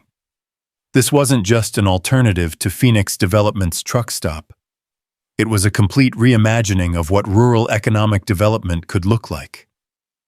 Mrs. Henderson was the first to speak. "Sophia, this is incredible, but I have to ask, why didn't you just tell us who you were from the beginning? Why go through the charade of being a stranded traveler?" "Because I needed to understand what this community was really like before I committed to investing in its future. I needed to know whether the people of Copper Creek were genuinely committed to taking care of each other, or whether that was just a romanticized notion that would disappear as soon as real money was involved." "And what did you conclude?" "I concluded that Copper Creek has something that money can't buy and corporate development can't replicate. Authentic community relationships built on mutual support and shared values. That's not just admirable, it's the foundation for a sustainable economic model that could serve as an example for rural communities across the country." Miguel had been studying the farm development plans with obvious fascination, but now he looked up with a practical question. "What happens to people like me who don't know anything about running tourist operations? I'm a farmer, not a hospitality manager." "You remain a farmer. Lane Industries provides the hospitality management expertise, marketing support, and operational infrastructure. You continue doing what you do best, while we handle the aspects of the business that require different skills." "But it's still my farm." "It's still your farm. You retain ownership of the land and primary decision-making authority such over agricultural operations. Lane Industries becomes a partner in developing tourism and educational programs that enhance rather than replace your existing farming activities." Dr. Foster leaned back in her chair with obvious relief. "So I wouldn't have to choose between serving my current patients and participating in the development program. The development program is designed to enhance your ability to serve current patients while expanding your practice to include services that aren't currently available in rural areas. Better equipment, additional specialists through telemedicine partnerships, wellness programs that could benefit everyone in the community." Ethan found himself staring at the renderings of his garage, trying to imagine what it would be like to have modern equipment, adequate space, and a steady stream of customers who appreciated quality work. "What about the Automotive Heritage Center? How would that work?" "You'd continue operating Carter's Automotive exactly as you do now, serving local customers, maintaining community vehicles, preserving the personal relationships that make your business special. The Heritage Center would operate alongside your regular business, attracting visitors who want to learn about automotive history and traditional repair techniques. Teaching people to work on cars. Teaching people to appreciate the craftsmanship and knowledge that goes into quality automotive repair. Most people today have no understanding of how their vehicles actually work. There's a huge market for educational experiences that connect people with traditional skills and crafts. And you think people would pay to watch me rebuild carburetors? I think people would pay premium prices to learn from someone who represents a disappearing tradition of quality craftsmanship. You're not just a mechanic, Ethan. You're a keeper of knowledge that most of the world has forgotten. Sheriff Bradley had been listening with the careful attention of someone evaluating both opportunities and risks. What about regulatory issues, zoning permits, environmental compliance? All handled as part of the development process. Lane Industries has legal and regulatory teams that specialize in rural development projects. We ensure full compliance with all applicable regulations, while expediting the approval process through established relationships with relevant agencies. And Phoenix Development. Phoenix Development's offer expires Friday. If Copper Creek chooses the revitalization initiative instead, Phoenix Development loses their option to purchase properties in the area. They're not going to be happy about that. No, they're not. But their unhappiness becomes irrelevant once the community commits to an alternative development path. Sarah Miller had been quiet for several minutes, but now she spoke up with obvious emotion. This sounds like everything we could possibly hope for. It's almost too good to be true. What's the real catch? Sophia met her gaze directly. The real catch is that it requires everyone in this room to trust me with something more valuable than money, the future of your community. If this fails, if the model doesn't work, if the economics don't sustain themselves, Copper Creek doesn't get a second chance. And if it succeeds, Copper Creek becomes a model for sustainable rural development that could be replicated in communities across the country. You become pioneers in a movement that could reshape how America thinks about small-town economic development. Mrs. Henderson set down her coffee cup with a decisive click. I have one more question, and I want a completely honest answer. Of course. Why should we trust you? You've admitted that you lied about who you are, that you've been conducting some kind of experiment on our community, that you have financial interests that extend far beyond Copper Creek. Why should we believe that you genuinely care about what happens to us?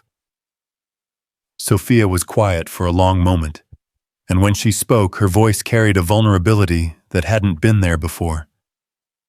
Because I grew up in a place like Copper Creek, a small farming community in Iowa that died while I was in college, killed by the same kind of development pressures you're facing now. I've spent 15 years building a business empire that's supposed to make communities stronger, but I've watched dozens of places like my hometown disappear while I was focused on quarterly profit reports and shareholder returns. What was the name of your hometown? Cedar Falls. Population 612 when I left for college. Population 0 today. The entire town was purchased by agricultural conglomerates and demolished to create larger, more efficient farming operations.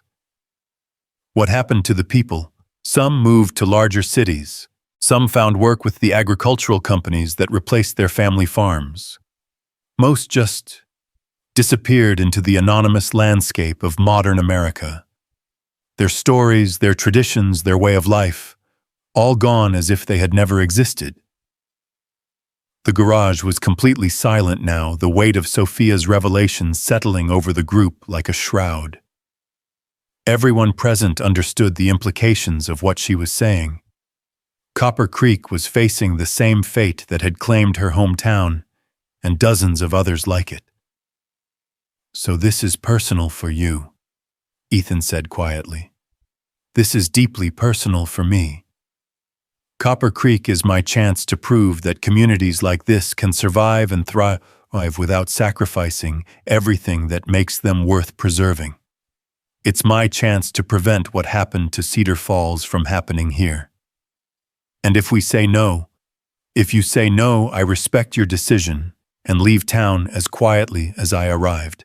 Phoenix Development gets what they want, and I go back to building shopping centers and office complexes for people who measure success only in quarterly earnings reports.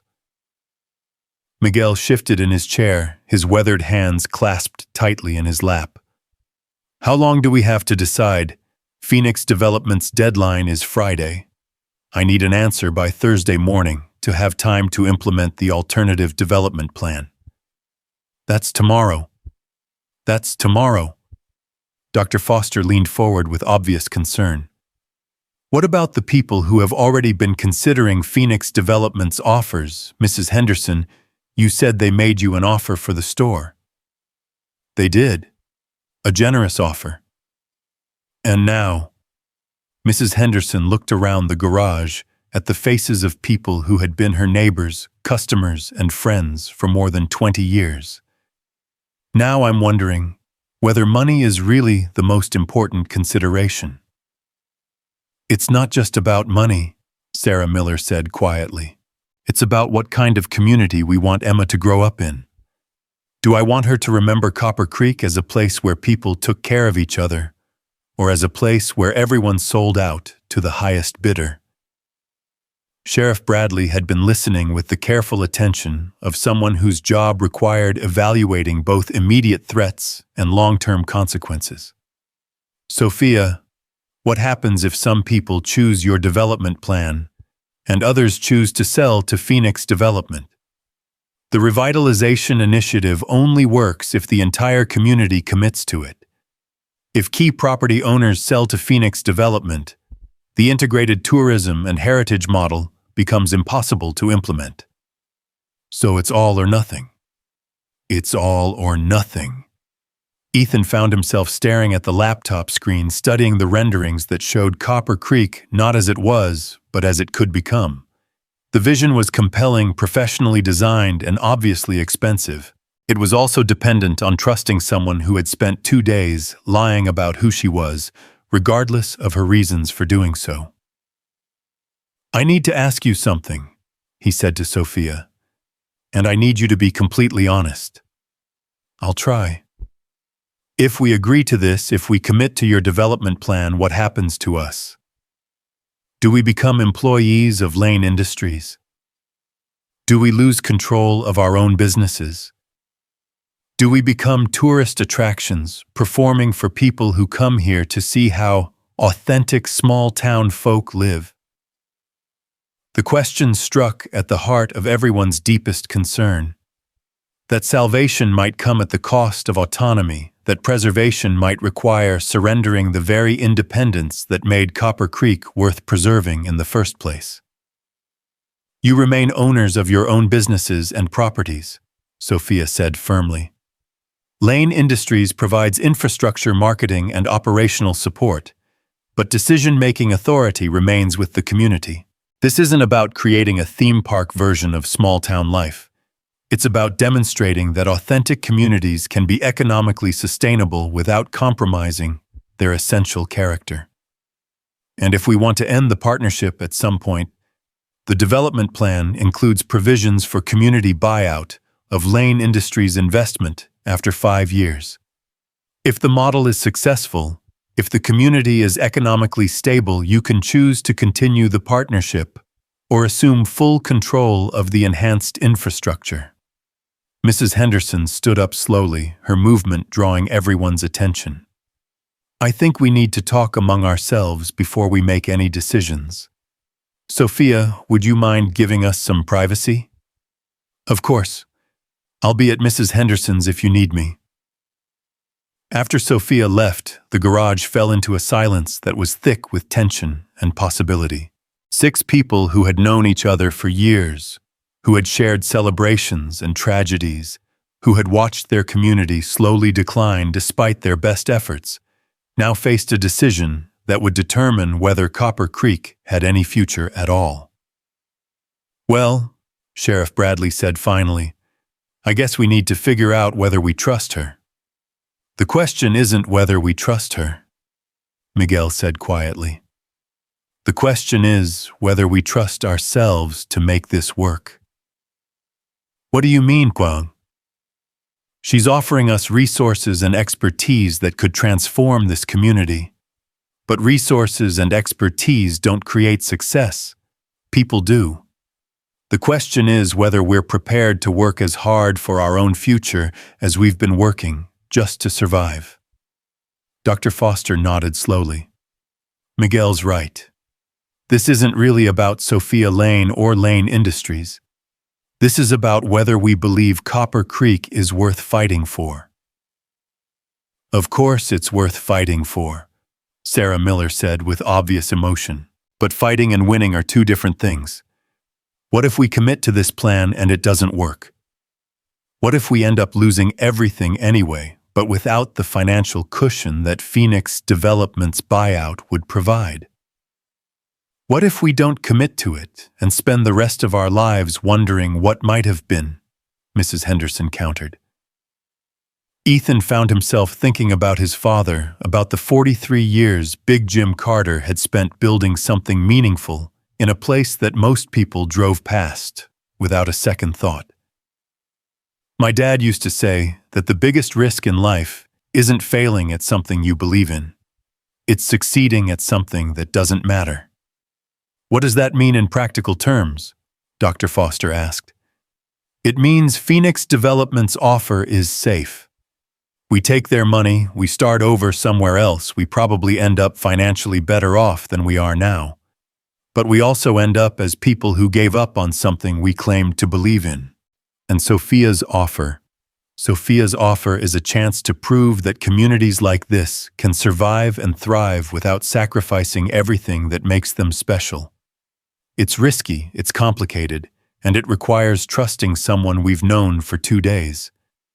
But if it works, we become an example of what's possible instead of another cautionary tale about what's inevitable.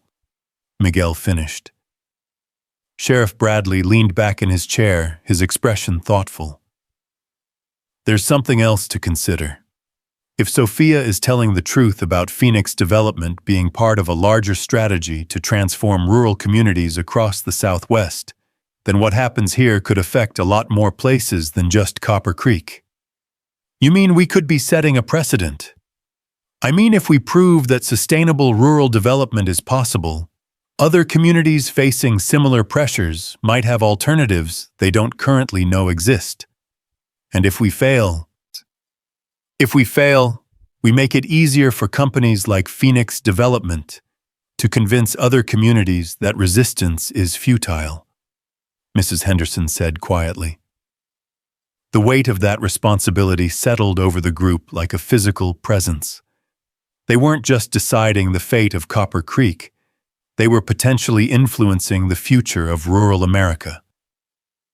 I think, Sarah Miller said slowly, that we need to stop thinking about this as a choice between financial security and community preservation. Maybe the real choice is between accepting inevitability and creating possibility. What do you mean? I mean, Phoenix Development represents the inevitable.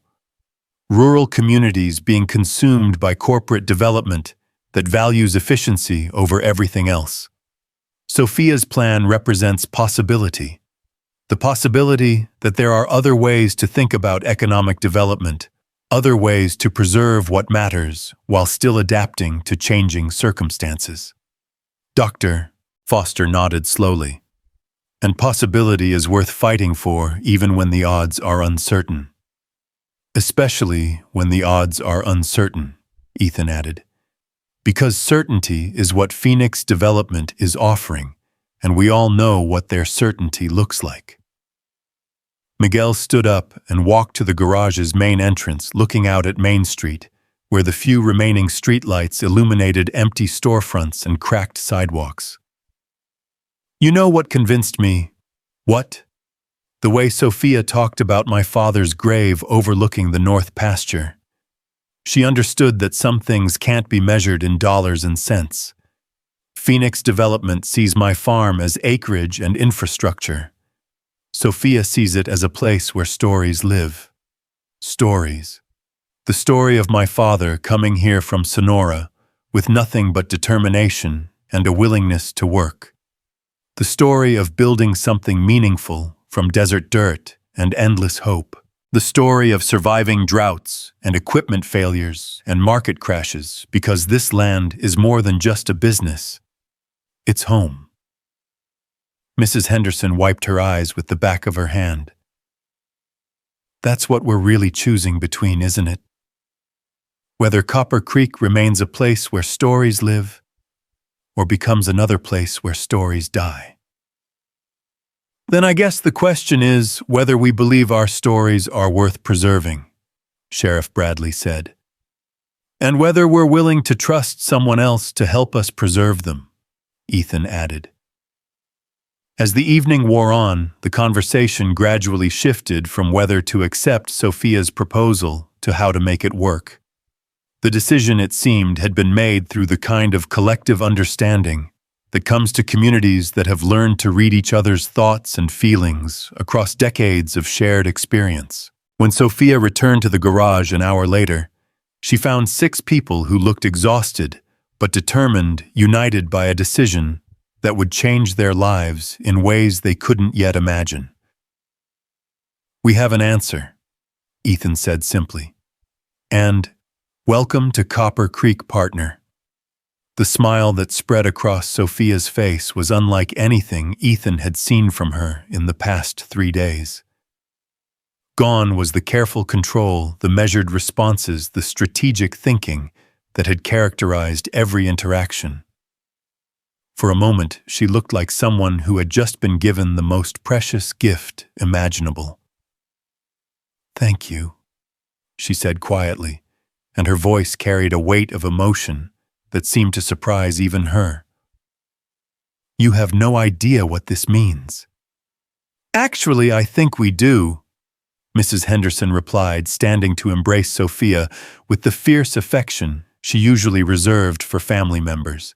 "We're all betting our futures on the belief that some things are more important than quarterly profit reports." What happened next moved with the kind of swift precision that only comes from years of careful planning combined with unlimited resources. Sophia pulled out her phone and made a series of calls that transformed the abstract possibility of the Copper Creek Revitalization Initiative into concrete reality. Within an hour, architects were being dispatched from Phoenix construction crews, were being mobilized from 3 different states, and legal teams were preparing contracts that would make the community partnership official. "The construction supervisor will be here Friday morning," Sophia explained as she coordinated logistics with the kind of efficiency that comes from running multi-billion-dollar operations. "Environmental assessment team arrives Saturday. Infrastructure specialists on Monday. We'll have the entire development plan implemented and operational within 18 months, but you'll start seeing changes within weeks." "What about Phoenix Development?" Sheriff Bradley asked. "They're not going to just walk away quietly." "Phoenix Development's option contracts expire at midnight Friday. As long as we can demonstrate that the community has committed to an alternative development plan, their legal standing becomes irrelevant." "Demonstrate how?" "Signed partnership agreements with Lane Industries construction permits filed with the county, initial infrastructure improvements visibly underway. Once we've established that Copper Creek is actively pursuing an alternative development path, Phoenix Development loses any claim to inevitability." Ethan found himself caught between excitement and vertigo. 3 days ago, his biggest concern had been finding $14,000 to prevent foreclosure. Now he was committed to a development plan that would transform his garage into the centerpiece of a heritage tourism complex. And the woman who had made it all possible was coordinating the kind of logistical operation that most small towns couldn't imagine, let alone implement. "Sophia," he said, interrupting her conversation with what appeared to be a team of environmental lawyers. "Can I talk to you privately for a minute?" They stepped outside into the desert night, where the silence was broken only by the distant sound of wind chimes and the rustle of sagebrush in the evening breeze. Above them, the sky was ablaze with stars that were invisible in most of America, hidden by the light pollution of urban development. Having second thoughts, Sophia asked. Having all the thoughts, Ethan replied.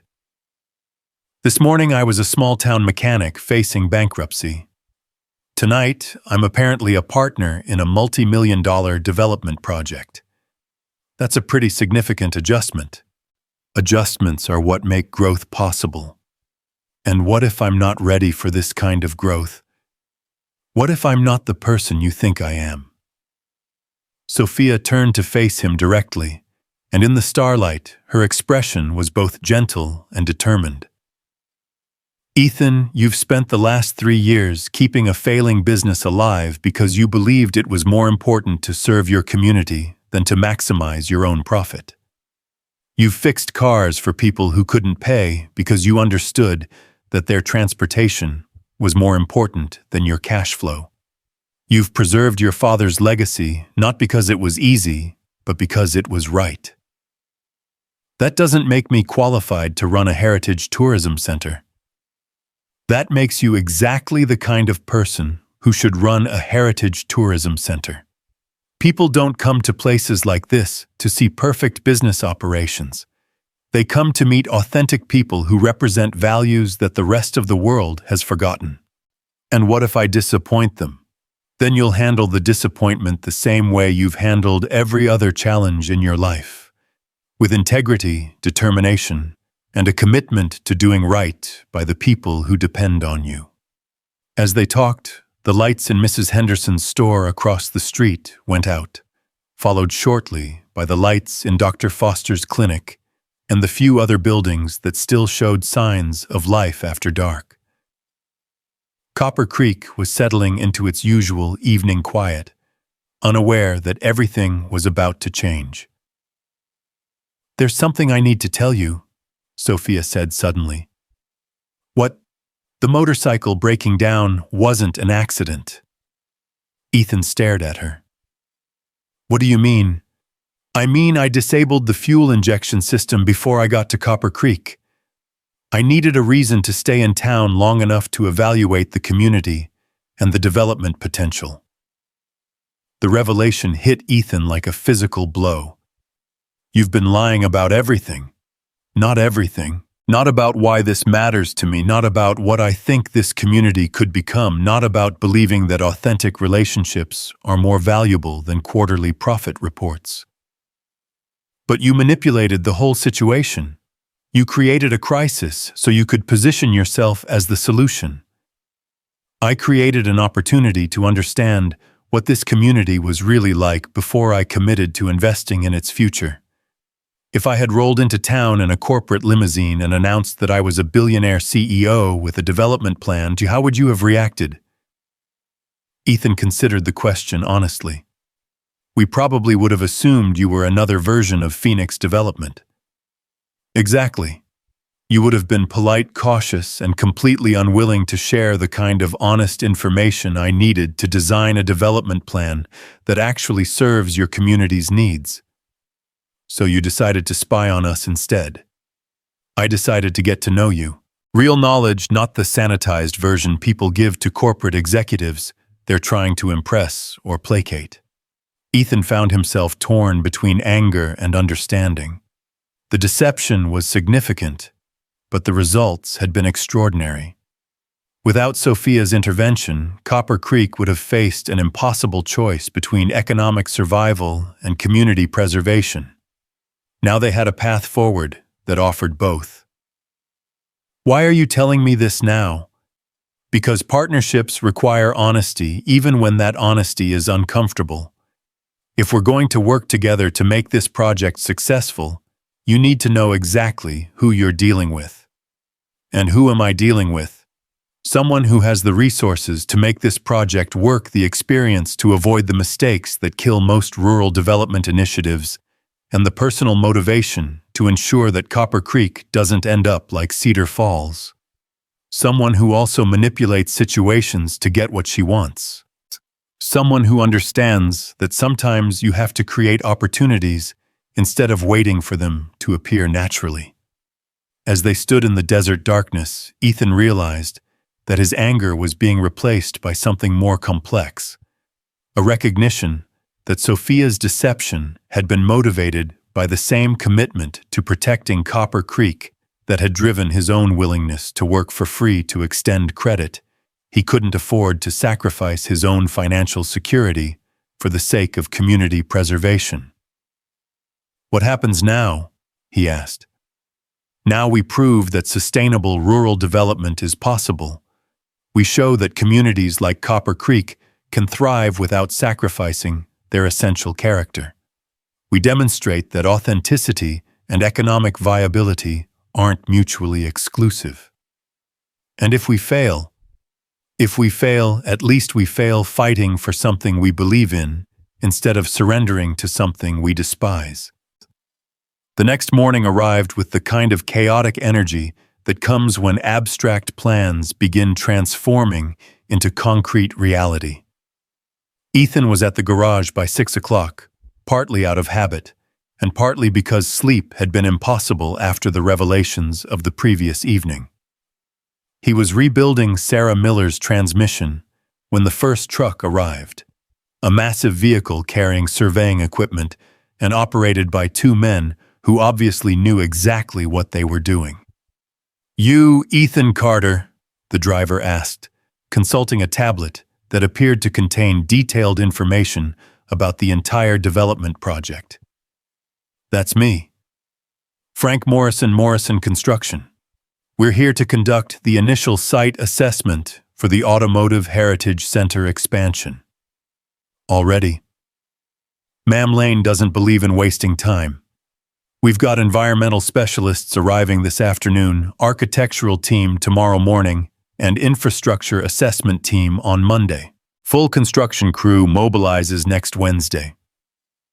Ethan watched as the surveyors began setting up their equipment with the kind of professional efficiency that suggested this was routine for them, just another development project in a career full of development projects. The difference was that this time the project was designed to preserve rather than replace, to enhance rather than eliminate. "Morning, Ethan," called out Sheriff Bradley as he approached the garage. "Looks like things are moving faster than I expected. How are you feeling about all this?" "Terrified and excited in roughly equal proportions." Sheriff Bradley laughed. "That sounds about right for someone whose life just changed completely overnight." As they talked, Mrs. Henderson appeared from her store, carrying a tray of coffee and what appeared to be enough breakfast pastries to feed a small army. "I thought the workers might be hungry," she explained. But Ethan suspected she was really looking for an excuse to observe the surveying process firsthand. "Mrs. H, how are you doing with all this?" "Oh, I'm fine, dear. A little overwhelmed, perhaps, but fine. I've been thinking about the heritage retail concept Sophia showed us, and I have some ideas about how to blend modern inventory management with traditional customer service." Heritage retail. The idea is to maintain the authentic small-town store experience while offering products that appeal to heritage tourists. Local crafts, regional foods, historical items related to Route 66, and automotive history. People who come for the authentic experience but also want to take something home that reminds them of their visit. Before Ethan could respond, another vehicle pulled into the lot. This time it was Miguel Santos driving his newly repaired truck and looking distinctly nervous. "Ethan, those development people called me again this morning. Phoenix Development. They're offering 20% more than their original price." 20% more. They say they've had some complications with other properties in the area, and they're willing to increase their offer to ensure a quick closing. Ethan felt his stomach tighten. "What did you tell them?" "I told them I needed to think about it." "But Ethan, that's a lot of money. Enough to pay off my equipment loans, upgrade my irrigation system, maybe even buy the Patterson place that's been for sale." "Miguel, you committed to the revitalization project last night." "I know I did. But that was before Phoenix Development increased their offer by $60,000. Mrs. Henderson set down her tray of pastries with obvious concern. "Miguel, what's really bothering you about this?" Miguel removed his hat and ran his fingers through his graying hair. "What if Sophia's project doesn't work? What if heritage tourism and agritourism sound good in theory, but don't generate enough revenue to sustain the farm? At least with Phoenix Development, I know exactly what I'm getting." "You know exactly what you're losing too," Sheriff Bradley pointed out. "I'm 63 years old, Tom. How many more chances do I get to secure my financial future?" The question hung in the air like a physical presence, highlighting the fundamental tension between security and possibility that lay at the heart of every difficult decision. Phoenix Development represented certainty, guaranteed money, immediate resolution, financial security regardless of broader consequences. Sophia's project represented hope, the possibility of something better, but with risks that couldn't be fully calculated or controlled. Before anyone could respond, Sophia herself appeared walking across the lot, with the kind of purposeful stride that suggested she had been monitoring the situation and was prepared to address Miguel's concerns directly. "Miguel," she said without preamble, "Phoenix Development called you this morning." "How did you know that?" "Because they called everyone this morning. You, Mrs. Henderson, Dr. Foster, Sarah Miller. They're conducting a full-court press to undermine our partnership before it has a chance to succeed." They increased their offer. Of course they did. That's standard strategy when facing unexpected competition. The question is whether you're going to let them manipulate you into abandoning something you believed in 12 hours ago. Miguel's weathered face showed the strain of someone caught between competing pressures. $60,000 isn't manipulation, Sophia. It's life-changing money for someone in my situation. You're right. It is life-changing money. The question is what kind of life change you want. What do you mean? You can take Phoenix Development's money and use it to buy the Patterson place, expand your current operation, continue farming the way you've always farmed. That's a perfectly reasonable choice that would improve your financial situation significantly. But in 5 years, when Phoenix Development has transformed Copper Creek into a truck stop complex and logistics center, when the agricultural character of this area has been replaced by commercial development, when the community that has been your home for 45 years no longer exists, that $60,000 won't seem like such a bargain. Miguel was quiet for a moment, studying the surveying equipment that was already changing the visual landscape of his familiar town. And if your project fails, if the heritage tourism model doesn't work, if the agritourism concept doesn't generate sufficient revenue, then you'll have the satisfaction of knowing you fought for something you believed in instead of surrendering to something you despised. And you'll have the infrastructure improvements and market connections that will make your farm more profitable regardless of the tourism component. Infrastructure improvements, irrigation system upgrades, soil enhancement equipment, modernization, high-speed internet for market research and direct sales. The agricultural component of the heritage tourism model requires your farm to be more productive and profitable, not less. Mrs. Henderson had been listening with growing understanding. Sophia Phoenix Development isn't just trying to buy individual properties anymore. They're trying to prevent our community partnership from succeeding. Exactly. They understand that if Copper Creek proves sustainable, rural development is possible, other communities will start demanding alternatives to corporate development schemes. This isn't just about one truck stop anymore. It's about establishing a precedent that could affect their entire business model. Sheriff Bradley leaned against the fender of Miguel's truck. So we're not just deciding what happens to Copper Creek. We're deciding what's possible for rural communities across the region. That's exactly what we're deciding. As if summoned by the conversation, Richard Morrison's black sedan pulled into the garage lot, followed by 2 additional vehicles that disgorged a team of men in expensive suits who surveyed the surveying equipment with obvious displeasure. "Mr. Carter," Morrison called out, as he approached, his voice carrying the kind of forced friendliness that poorly concealed underlying aggression. "I see you've got some activity here." "Site assessment for the Heritage Center expansion," Ethan replied evenly.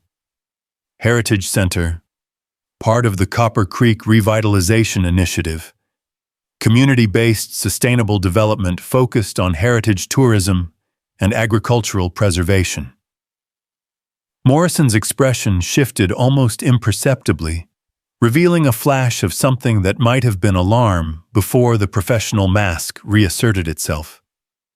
"That sounds like an interesting project. Quite ambitious for a community of this size." "Ambitious projects require ambitious partnerships." "Indeed they do. Mr. Carter, I hope you understand that Phoenix Development has significant resources invested in our Copper Creek project. We're not accustomed to encountering complications at this stage of the development process.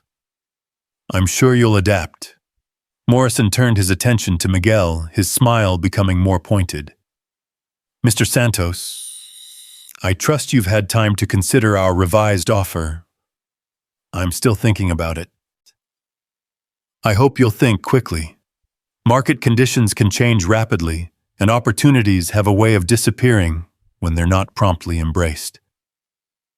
The threat was subtle but unmistakable. Phoenix Development was prepared to withdraw their offers entirely if they couldn't prevent the community partnership from moving forward. Miguel would lose not just the enhanced offer, but any offer at all. Sophia stepped forward with the kind of calm authority that comes from years of high-stakes negotiations. "Mr. Morrison, I don't believe we've been formally introduced. Sophia Lane, Lane Industries." Morrison's reaction was immediate and profound. The color drained from his face, his confident posture shifted to something more defensive, and his voice took on a tone of wary respect that hadn't been there moments before. "Ms. Lane, we weren't aware that Lane Industries was involved in this project." Lane Industries is the primary partner in the Copper Creek Revitalization Initiative. We're committed to demonstrating that sustainable rural development can be more profitable than extractive development models. "I see. And this is a long-term commitment, 18-month implementation timeline followed by ongoing partnership with the community. Full infrastructure investment, comprehensive marketing support, and guaranteed revenue streams for participating businesses." Morrison glanced at his associates, and Ethan could see them conducting rapid calculations based on information he didn't possess. Whatever they were considering, it was clearly changing their assessment of the situation. "Ms. Lane, perhaps we could arrange a meeting to discuss potential areas of collaboration between Phoenix Development and Lane Industries." "Mr. Morrison, Lane Industries doesn't collaborate with companies that use predatory development practices to exploit distressed communities." Predatory is a strong word. An accurate word. You've systematically targeted every key property owner in Copper Creek with offers designed to prevent community consultation and coordinated response. You've used time pressure and divide and conquer tactics to force individual decisions that serve your corporate interests at the expense of community preservation. We've offered market-rate compensation for properties that would otherwise face foreclosure or abandonment. You've offered short-term financial incentives in exchange for the permanent destruction of community assets that have taken generations to develop. Morrison's professional facade was beginning to crack, revealing the harder edge that lay beneath the surface courtesy. "Ms. Lane, Phoenix Development has significant financial backing and extensive experience in rural development projects. We're prepared to move forward with or without community cooperation. And Lane Industries is prepared to demonstrate that community cooperation creates better outcomes than corporate domination. The question is whether you want to compete with us or disappear quietly before you embarrass yourselves. The silence that followed this exchange was charged with tension and possibility. Morrison was clearly evaluating options he hadn't expected to encounter, while his associates were obviously conducting rapid communication with superiors who would need to reassess the entire Copper Creek project in light of Lane Industries' involvement. "This conversation isn't over," Morrison said finally. "No, it isn't," Sophia agreed. "But it's about to become much more public. Lane Industries will be announcing the Copper Creek Revitalization Initiative at a press conference next week. Regional media business publications and development industry analysts will all be invited to observe sustainable rural development in action." After Phoenix Development's team departed, the garage fell into a silence that was both relieved and apprehensive. The immediate crisis had been addressed, but everyone present understood that the conflict was far from over. "They're going to fight this," Sheriff Bradley observed. "Of course they are," Sophia replied. "But now they're fighting Lane Industries instead of individual property owners. That changes the dynamics considerably." Miguel removed his hat again, but this time his expression showed relief rather than anxiety. "Sophia, when you put it like that, when you explained about infrastructure improvements and market connections, it made me realize that I wasn't really choosing between your project and Phoenix Development's money. I was choosing between fighting for my farm's future and giving up on it entirely." "What did you decide?" "I decided that 45 years of building something meaningful is worth more than $60,000 of walking away money." Mrs. Henderson beamed at Miguel with obvious pride. "That's the spirit that built this community in the first place. And it's the spirit that's going to save it," Ethan added.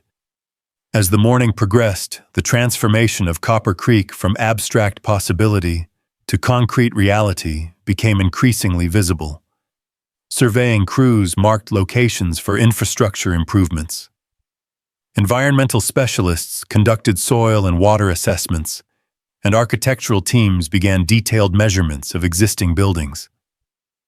The pace was extraordinary, driven by resources and expertise that most small communities couldn't access and wouldn't know how to coordinate. "Sophia," Dr. Foster said as she arrived at the garage during her lunch break, "I got a call from Phoenix Development this morning. Increased offer, doubled offer. They want to buy my clinic building my house and the vacant lot behind the clinic where I was planning to expand patient parking. And I told them that some things aren't for sale at any price, that I became a doctor to serve communities, not to abandon them when serving becomes challenging." What was their response? They said I was making a mistake that I'd regret when the rural healthcare market collapses entirely. They said small-town medical practices are obsolete, and I should take their money while I still could. Sophia's expression hardened. "They're trying to create panic, making everyone feel like they're choosing between our project and their last chance for financial security. Are they right? Is rural healthcare really obsolete? Rural healthcare is obsolete only if we accept that rural communities are obsolete. The telemedicine and wellness tourism components of our development plan are specifically designed to make small-town medical practices more viable, not less. How?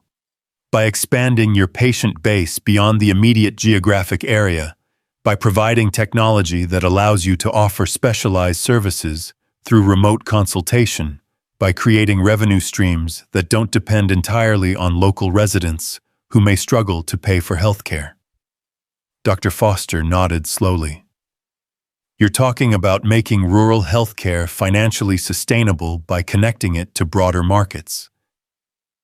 I'm talking about using technology and strategic partnerships to preserve what's valuable about small-town medical practice while addressing the economic challenges that threaten its survival. As the afternoon wore on, it became clear that Phoenix Development's morning offensive had failed to break the community partnership. If anything, the increased pressure had strengthened the resolve of Copper Creek's residents, who were beginning to understand that they were part of something larger than a simple development project. "Ethan," Sarah Miller said, as she arrived to pick up her newly repaired car, "I want you to know that I'm all in on this project. Whatever Phoenix Development offers, whatever pressure they apply, I'm committed to proving that single mothers can raise children in communities that value cooperation over competition." "What did they offer you?" "Enough money to relocate to Phoenix or Flagstaff, start fresh in a bigger city, with more opportunities for Emma. They painted a picture of urban amenities, better schools, more cultural activities." Tempting. Terrifying. I don't want Emma to grow up in a place where people are just economic units, where neighbors don't know each other's names, where community means subdivisions instead of relationships. "So you're staying?" "I'm staying and fighting. For Emma's future, for our community's future, for the idea that small towns can be more than just stops along the highway." As evening approached, Sophia gathered the core community partners in the garage for a debriefing session that doubled as a planning meeting for the next phase of the development process. "Today was a test," she began. "Phoenix Development wanted to see whether our partnership would hold together under pressure. They wanted to determine whether community solidarity was real or just sentiment that would dissolve when confronted with serious money." "And what did they learn?" Mrs. Henderson asked. "They learned that Copper Creek has something they don't understand and can't replicate: authentic relationships based on mutual support and shared values. They can offer money, but they can't offer meaning." What happens next? Next, we move from defense to offense.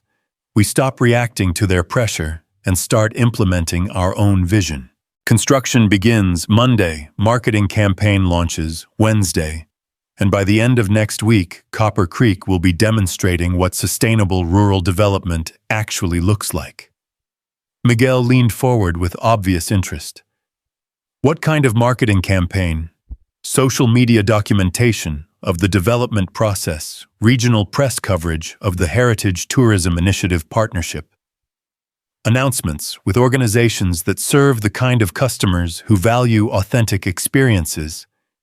We're going to make Copper Creek famous for choosing community over corporations." Famous. "Miguel, by the time we're finished, Copper Creek is going to be a case study in sustainable development programs across the country.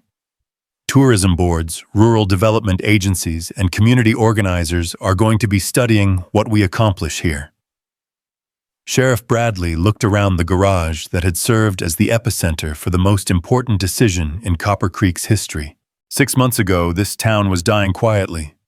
Now we're about to become a national example of rural revitalization. That's quite a transformation. "The transformation was always possible," Sophia replied. "The community assets were already here. The authentic relationships, the traditional skills, the commitment to taking care of each other. All we did was create a framework for leveraging those assets into economic sustainability." "All you did," Ethan said with a slight smile, "was prove that sometimes salvation comes from unexpected directions delivered by people who understand that wealth means more than money." As the meeting concluded and community members dispersed to their homes and businesses, Ethan found himself alone with Sophia in the garage that would soon be transformed into something he could barely imagine. The surveying equipment had been removed, leaving behind stakes and markings that indicated where the expansion would occur, but the essential character of the space remained unchanged. "Sophia," he said, as they prepared to lock up for the evening, "there's something I need to ask you." "What?" "When this is all over, when the development is complete and the Heritage Center is operational, and Copper Creek has become the model for sustainable rural development, what happens to us?" "What do you mean?" "I mean the relationship between us. The partnership that started with a broken motorcycle and became something neither of us expected. Sophia was quiet for a moment, and when she spoke, her voice carried a vulnerability that had been hidden beneath layers of corporate authority and strategic thinking. I don't know. I've been so focused on proving that this model could work, on demonstrating that communities like Copper Creek could be preserved, that I haven't thought much about what comes after the demonstration. Maybe it's time to start thinking about that. Maybe it is. As they walked across the street toward Mrs. Henderson's store, where Sophia would spend another night in the back room that had become her temporary home, Ethan realized that the Copper Creek Revitalization Initiative had become something more than a development project. It had become a laboratory for discovering whether authentic relationships could survive in a world increasingly dominated by corporate algorithms and profit maximization. Tomorrow would bring construction crews, architectural teams, and the beginning of the physical transformation that would turn Copper Creek from a dying desert town into a thriving heritage tourism destination. But tonight, in the quiet darkness of Main Street, two people who had found each other through a combination of deception and honesty, manipulation and authenticity, corporate power and small-town values, were beginning to understand that the most important development project was the one taking place between them. The stars above Copper Creek shone with the same brilliance they had displayed for generations, witness to countless stories of hope and struggle, success and failure, love and loss. Tomorrow would add another chapter to that cosmic narrative, but tonight belonged to possibility, to the fragile beginning of something that might prove more valuable than all the development projects and profit margins in the world. The morning of Monday, September 15th, dawned with the kind of crisp clarity that made promises seem possible and dreams feel tangible. By 6:30, Main Street looked like a construction zone orchestrated by someone who actually cared about the end result. 3 massive trucks had arrived before sunrise, carrying equipment that gleamed with the kind of serious functionality that spoke of unlimited budgets and professional competence. Ethan stood in the doorway of his garage, coffee mug in hand, watching a crew of 12 workers unload surveying equipment, concrete forms, and what appeared to be enough building materials to construct a small subdivision. The crew chief, a weathered man in his 50s who introduced himself as Bill Hernandez, approached with the confident stride of someone who had overseen hundreds of construction projects and understood exactly how to turn architectural dreams into functional reality. "Mr. Carter, I'm here to build your automotive heritage center. Ms. Lane says you want something that preserves the essential character of this place while making it capable of serving a much broader purpose." "That's exactly what I want," Ethan replied, though he still felt a certain unreality about the entire situation. "How long do you think it will take?" "Foundation work starts today, structural modifications complete by Friday, finished construction within 6 weeks. Ms. Lane doesn't believe in extended timelines when communities are depending on rapid transformation." As Hernandez began coordinating his crew's activities, Ethan noticed that every aspect of the construction process had been designed with community preservation in mind.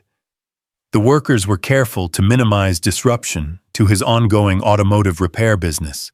The construction materials had been selected to complement, rather than contrast with existing architecture, and the expansion plans preserved every element of the original garage that held historical or sentimental value.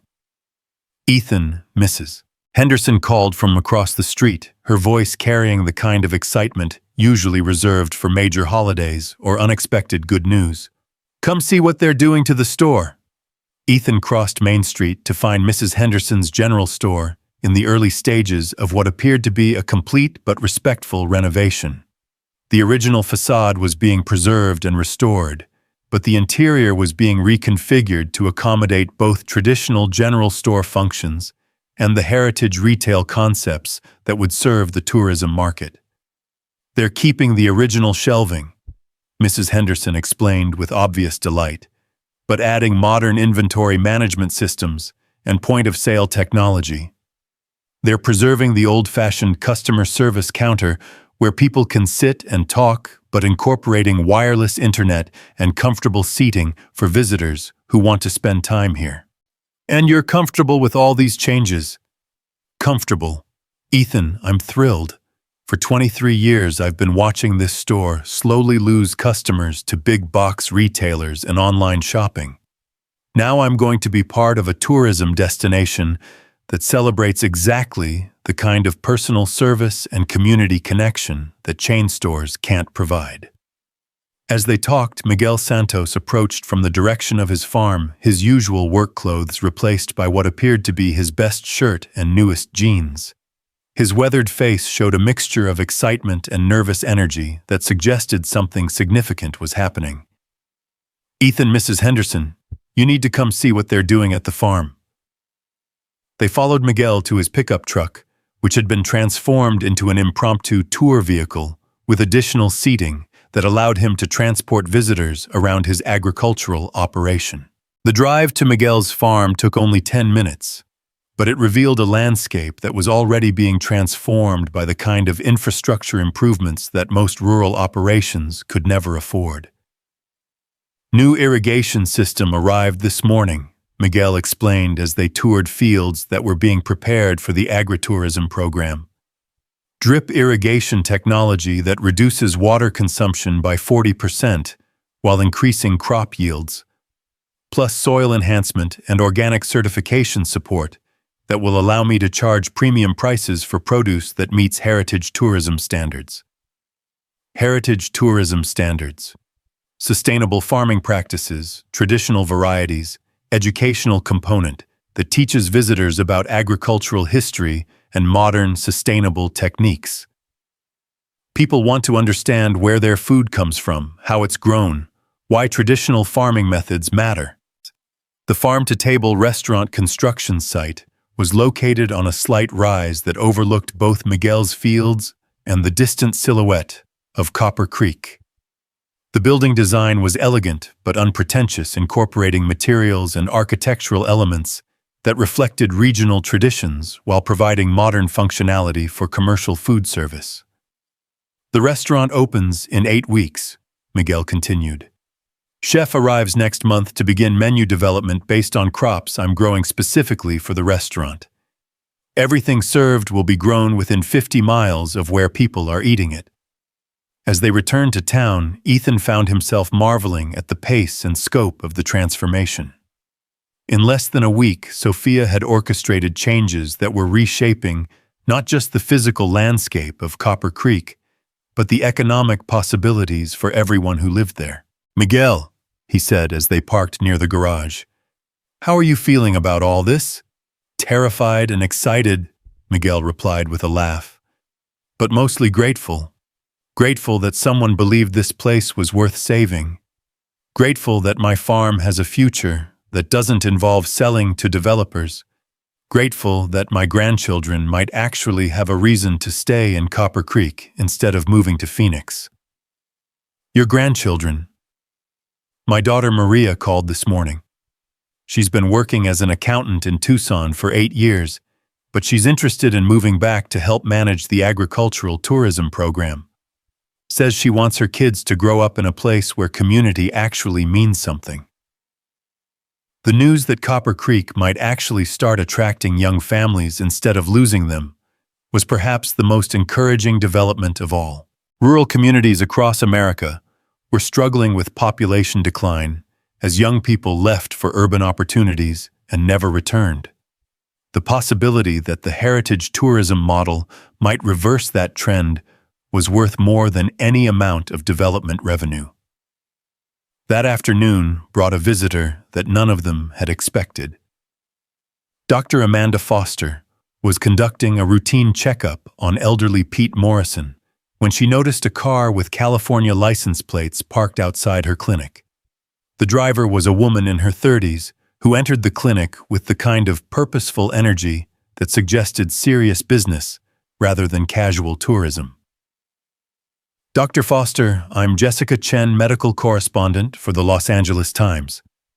I'm here to write about the Copper Creek Revitalization Initiative, specifically the rural healthcare component. How did you hear about our project? Lane Industries issued a press release yesterday announcing the heritage tourism development. But what caught my attention was the telemedicine and wellness tourism aspects of the healthcare program. Rural healthcare is a national crisis, and if you've found a sustainable model that preserves community-based medicine while addressing economic viability, that's a story worth telling. Dr. Foster spent the next 2 hours explaining how the wellness tourism component would work, how telemedicine partnerships would expand her ability to serve patients, how the heritage tourism model would create revenue streams that didn't depend entirely on local residents who often struggled to pay for healthcare services. The goal isn't to replace traditional community medicine, Dr. Foster explained as they toured the clinic expansion site. The goal is to enhance it by connecting rural healthcare providers to broader markets and advanced resources. And you think people will really travel to Copper Creek for healthcare services? I think people are hungry for healthcare that treats them as human beings rather than medical units. I think they want doctors who have time to listen, who understand their health history, who can provide personalized attention that's impossible in urban medical systems. How many people would need to participate in the wellness tourism program to make the model financially viable? According to the economic projections, if we serve 50 wellness tourists per month, while maintaining our current local patient base, the clinic becomes not just sustainable, but profitable enough to support additional staff and expanded services. By evening, word had spread throughout Copper Creek that the Los Angeles Times was documenting their revitalization project. The implications were both exciting and intimidating. Regional media attention would accelerate the heritage tourism marketing campaign, but it would also subject their community experiment to public scrutiny and potential criticism. Sophia, Ethan said, as they met at the garage to discuss the media attention. Are we ready for this kind of visibility? We're as ready as we're going to be. The infrastructure improvements are proceeding ahead of schedule. The business enhancement programs are being implemented successfully, and the community partnership is stronger than I expected. But what if the reporter finds problems? What if she writes about the risks instead of the opportunities? Then she writes an honest story about a community that's trying something innovative and challenging. That's exactly the kind of story that attracts the people we want to reach. The people we want to reach. People who value authenticity over efficiency, who want to support communities that preserve traditional values while adapting to modern economic realities. People who understand that places like Copper Creek represent something important that shouldn't be allowed to disappear. As they talked, Sheriff Bradley arrived with news that changed the entire trajectory of the conversation. Phoenix Development just filed a lawsuit challenging our development permits. On what grounds? Sophia asked.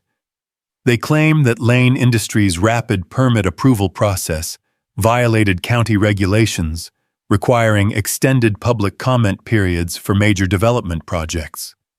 And they're asking for an injunction that would halt all construction until the legal issues are resolved. Sophia's expression shifted from surprise to something that looked distinctly like anger. They're trying to delay the project long enough to undermine community confidence and create financial pressure that forces individual property owners to reconsider their partnership commitments. How long could a legal challenge delay things? Months, potentially. Long enough to make it impossible to complete the Heritage Center construction before the winter tourism season. So what do? We prove that Phoenix Development's legal challenge is motivated by anti-competitive behavior rather than legitimate regulatory concerns. How? By demonstrating that our permit approval process followed all applicable regulations, that community input was actively solicited and incorporated, and that Phoenix Development's real motivation is preventing competition rather than ensuring regulatory compliance. The next morning brought a team of lawyers from Phoenix who set up a temporary office in the conference room at Copper Creek's tiny city hall. The legal team was led by a woman named Patricia Williams, whose credentials included successful defense of rural development projects against corporate legal challenges in 4 different states. The key to winning this case, Williams explained to the assembled community partners, is demonstrating that the Copper Creek Revitalization Initiative serves genuine community interests rather than external corporate agenda. How do we do that? Mrs. Henderson asked. By documenting community involvement in the planning process, by showing that local residents have decision-making authority over the development program, and by proving that the economic benefits flow primarily to community members rather than outside investors. But Lane Industries is providing the funding. Lane Industries is providing infrastructure investment and technical expertise. The businesses remain community-owned. The decision-making authority remains with local residents, and the revenue streams benefit community members directly. As the legal team prepared, their defense construction continued at an accelerated pace. Bill Hernandez had brought in additional crews to ensure that visible progress continued, despite the legal challenge creating a situation where Phoenix Development's lawyers were forced to argue that an obviously beneficial community improvement project should be stopped for technical regulatory reasons. The optics are terrible for them, Williams observed, as she watched construction crews installing new electrical infrastructure for the Automotive Heritage Center. They're asking a judge to halt job creation infrastructure improvement and community revitalization for the sake of bureaucratic procedure. By Thursday, the Los Angeles Times reporter had been joined by journalists from Phoenix, Flagstaff, and Albuquerque, all attracted by the story of a small desert community fighting corporate development while implementing an innovative alternative. The media attention was transforming Copper Creek's local development dispute into a regional symbol of the conflict between community preservation and corporate expansion. "This is exactly what we wanted," Sophia told Ethan as they watched a television crew interviewing Miguel about sustainable agriculture practices.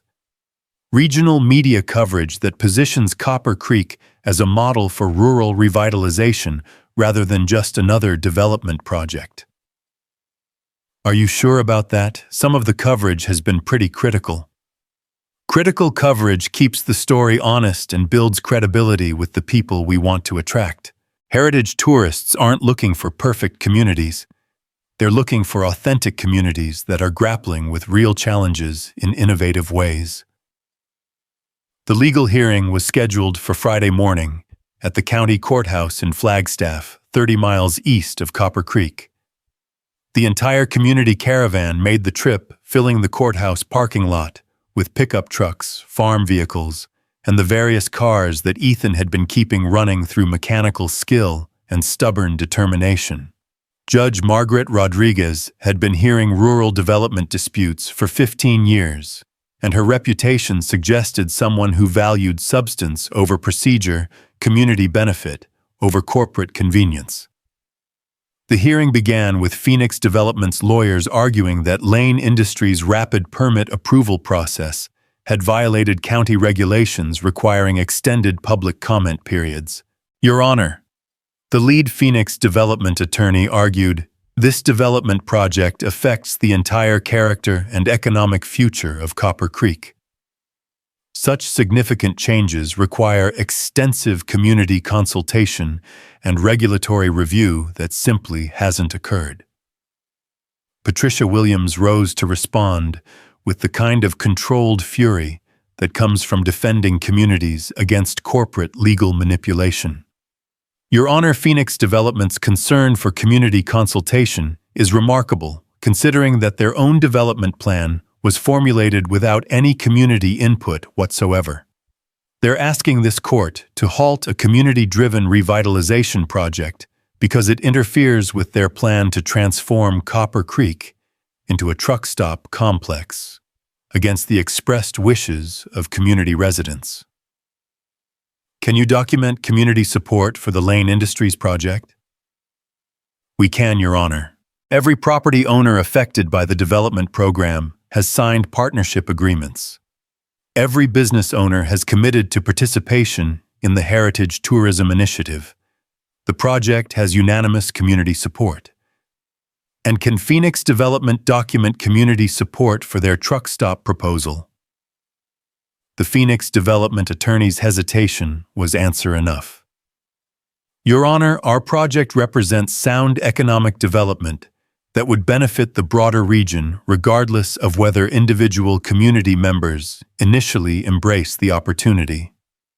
So you're asking me to halt a development project that has unanimous community support in favor of a development project that has no community support whatsoever. We're asking you to ensure that proper regulatory procedures are followed. Judge Rodriguez studied the legal documents for several minutes before rendering her decision. Phoenix Development's motion for an injunction is denied. The county permit approval process was conducted in full compliance with applicable regulations. Construction may proceed. The celebration that erupted in the courthouse parking lot was spontaneous and heartfelt, the kind of community expression that happens when people who have been fighting for something important finally receive validation that their fight was worthwhile. We did it, Mrs. Henderson said, tears streaming down her face as she embraced Sophia with fierce gratitude. We actually did it. You did it, Sophia replied. All I did was provide resources and coordination. The vision, the commitment, the determination to preserve community values while adapting to economic reality. That came from all of you. As the community caravan returned to Copper Creek, the desert landscape looked different somehow, charged with possibility and purpose in ways that made the familiar seem extraordinary.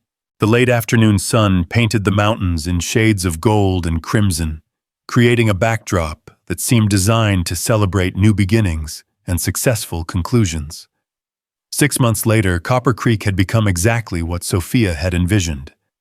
A thriving heritage tourism destination that preserved authentic community character while providing sustainable economic opportunities for residents.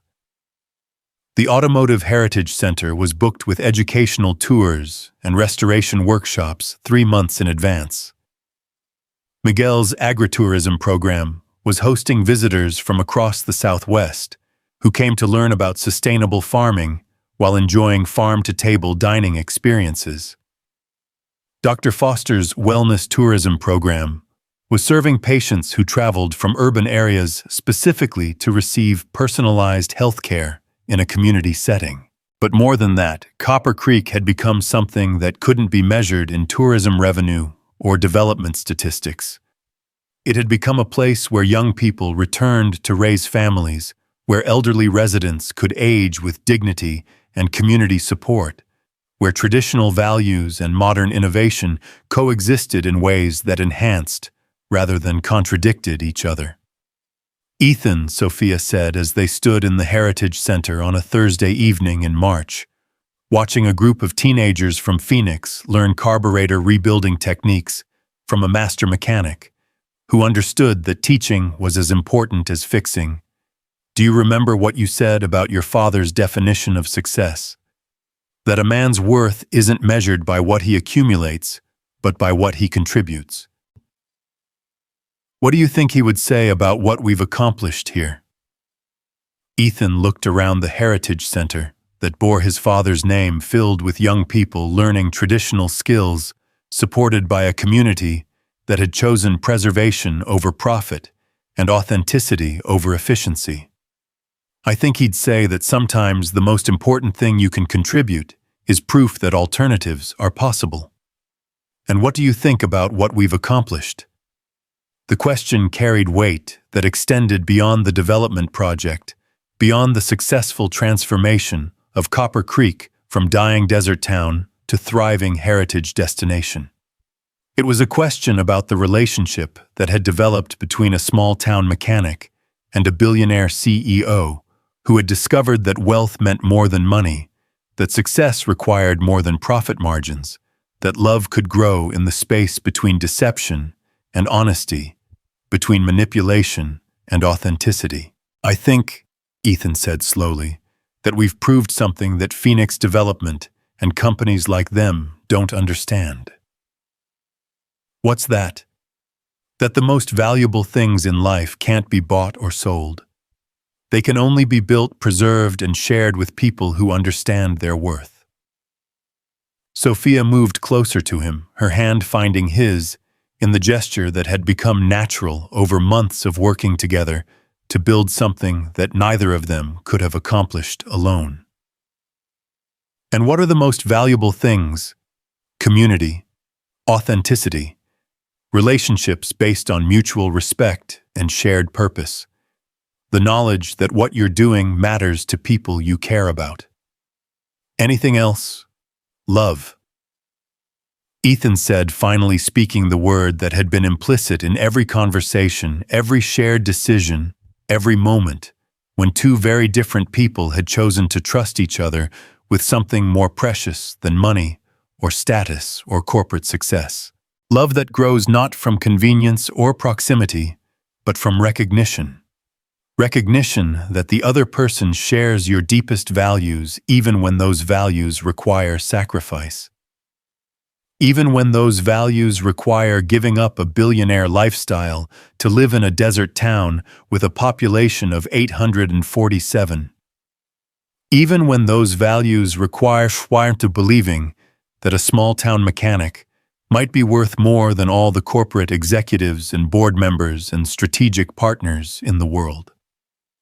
As the sun set over Copper Creek, painting the sky in shades of gold and crimson that seemed designed to celebrate perfect endings and new beginnings, Sophia Lane and Ethan Carter stood in the Automotive Heritage Center that bore his father's name, surrounded by evidence that authentic communities could survive and thrive without sacrificing the values that made them worth preserving. Outside Main Street bustled with the kind of purposeful activity that came from economic vitality rather than mere survival. Heritage tourists explored Mrs. Henderson's store, sampling local crafts and regional foods, while engaging in conversations about community history and traditional values.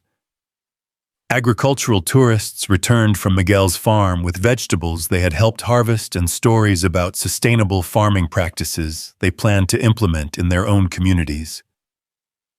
Wellness tourists emerged from Dr. Foster's clinic with treatment plans that addressed not just medical symptoms but lifestyle factors that contributed to overall health and happiness. But most importantly, the streets carried the sounds of children playing, of young families choosing to build their futures in a place that valued human connection over economic efficiency, of elderly residents aging with dignity in a community that honored their wisdom and supported their needs. "Sophia," Ethan said as they prepared to close the Heritage Center for the evening, "there's something I need to ask you." "What? Will you marry me?" The question was simple, direct, and completely free of the corporate strategy and careful calculation that had characterized so many of their interactions. It was a question from one person to another, based on recognition that they had found something together that neither wealth nor status could purchase. "Yes," Sophia replied without hesitation, "but only if you promise me something." "What?" "Promise me that we'll never let success change what made us successful in the first place. Promise me that 20 years from now, Copper Creek will still be a place where people take care of each other, where authenticity matters more than profit margins, where communities are built on relationship rather than transaction." "I promise," Ethan said, sealing the commitment with a kiss that tasted of desert wind and endless possibility, as they walked hand in hand down Main Street toward Mrs. Henderson's store, where Sophia had maintained her room even after she could have afforded to build a mansion on any hill in America. they passed the sign that welcomed visitors to Copper Creek. Population 847 and growing home of the Southwest Automotive Heritage Center, Santos Family Farm-to-Table Restaurant, and the Foster Wellness Clinic. But more than that, home to the proof that communities could be preserved without being pickled, that economic development could enhance rather than eliminate authentic human relationship, that love could grow in the space between two very different worlds, when it was nurtured by people who understood that the most valuable things in life were those that money couldn't buy and corporate development couldn't replicate. The stars above Copper Creek shone with the same brilliance they had displayed for generations, but now they illuminated something new. A community that had chosen possibility over resignation, authenticity over efficiency, love over profit. And in making that choice had discovered that sometimes the most important revitalization project is the one that happens not to buildings or businesses, but to the human heart. In the distance, the lights of Interstate 40 carried travelers toward destinations they considered more important than a small desert town with a funny name and an unlikely story. But in Copper Creek itself, in the quiet streets and restored buildings, and the garage where an honest mechanic had learned that helping a stranger could change the world, the future had arrived. Wearing work clothes and carrying the tools necessary to build something that would last not just for quarterly reports or annual assessments, but for generations of people who understood that the most sustainable development of all is the kind that develops human potential alongside economic opportunity. The story of Copper Creek had become the story of what was possible when people chose community over corporation, when they chose to fight for something they believed in, instead of surrendering to something they despised, when they discovered that sometimes salvation arrives not in the form you expect, but in exactly the form you need. And in the Automotive Heritage Center that bore the name of a man who believed that worth was measured by contribution rather than accumulation, the tools lay ready for the next day's work.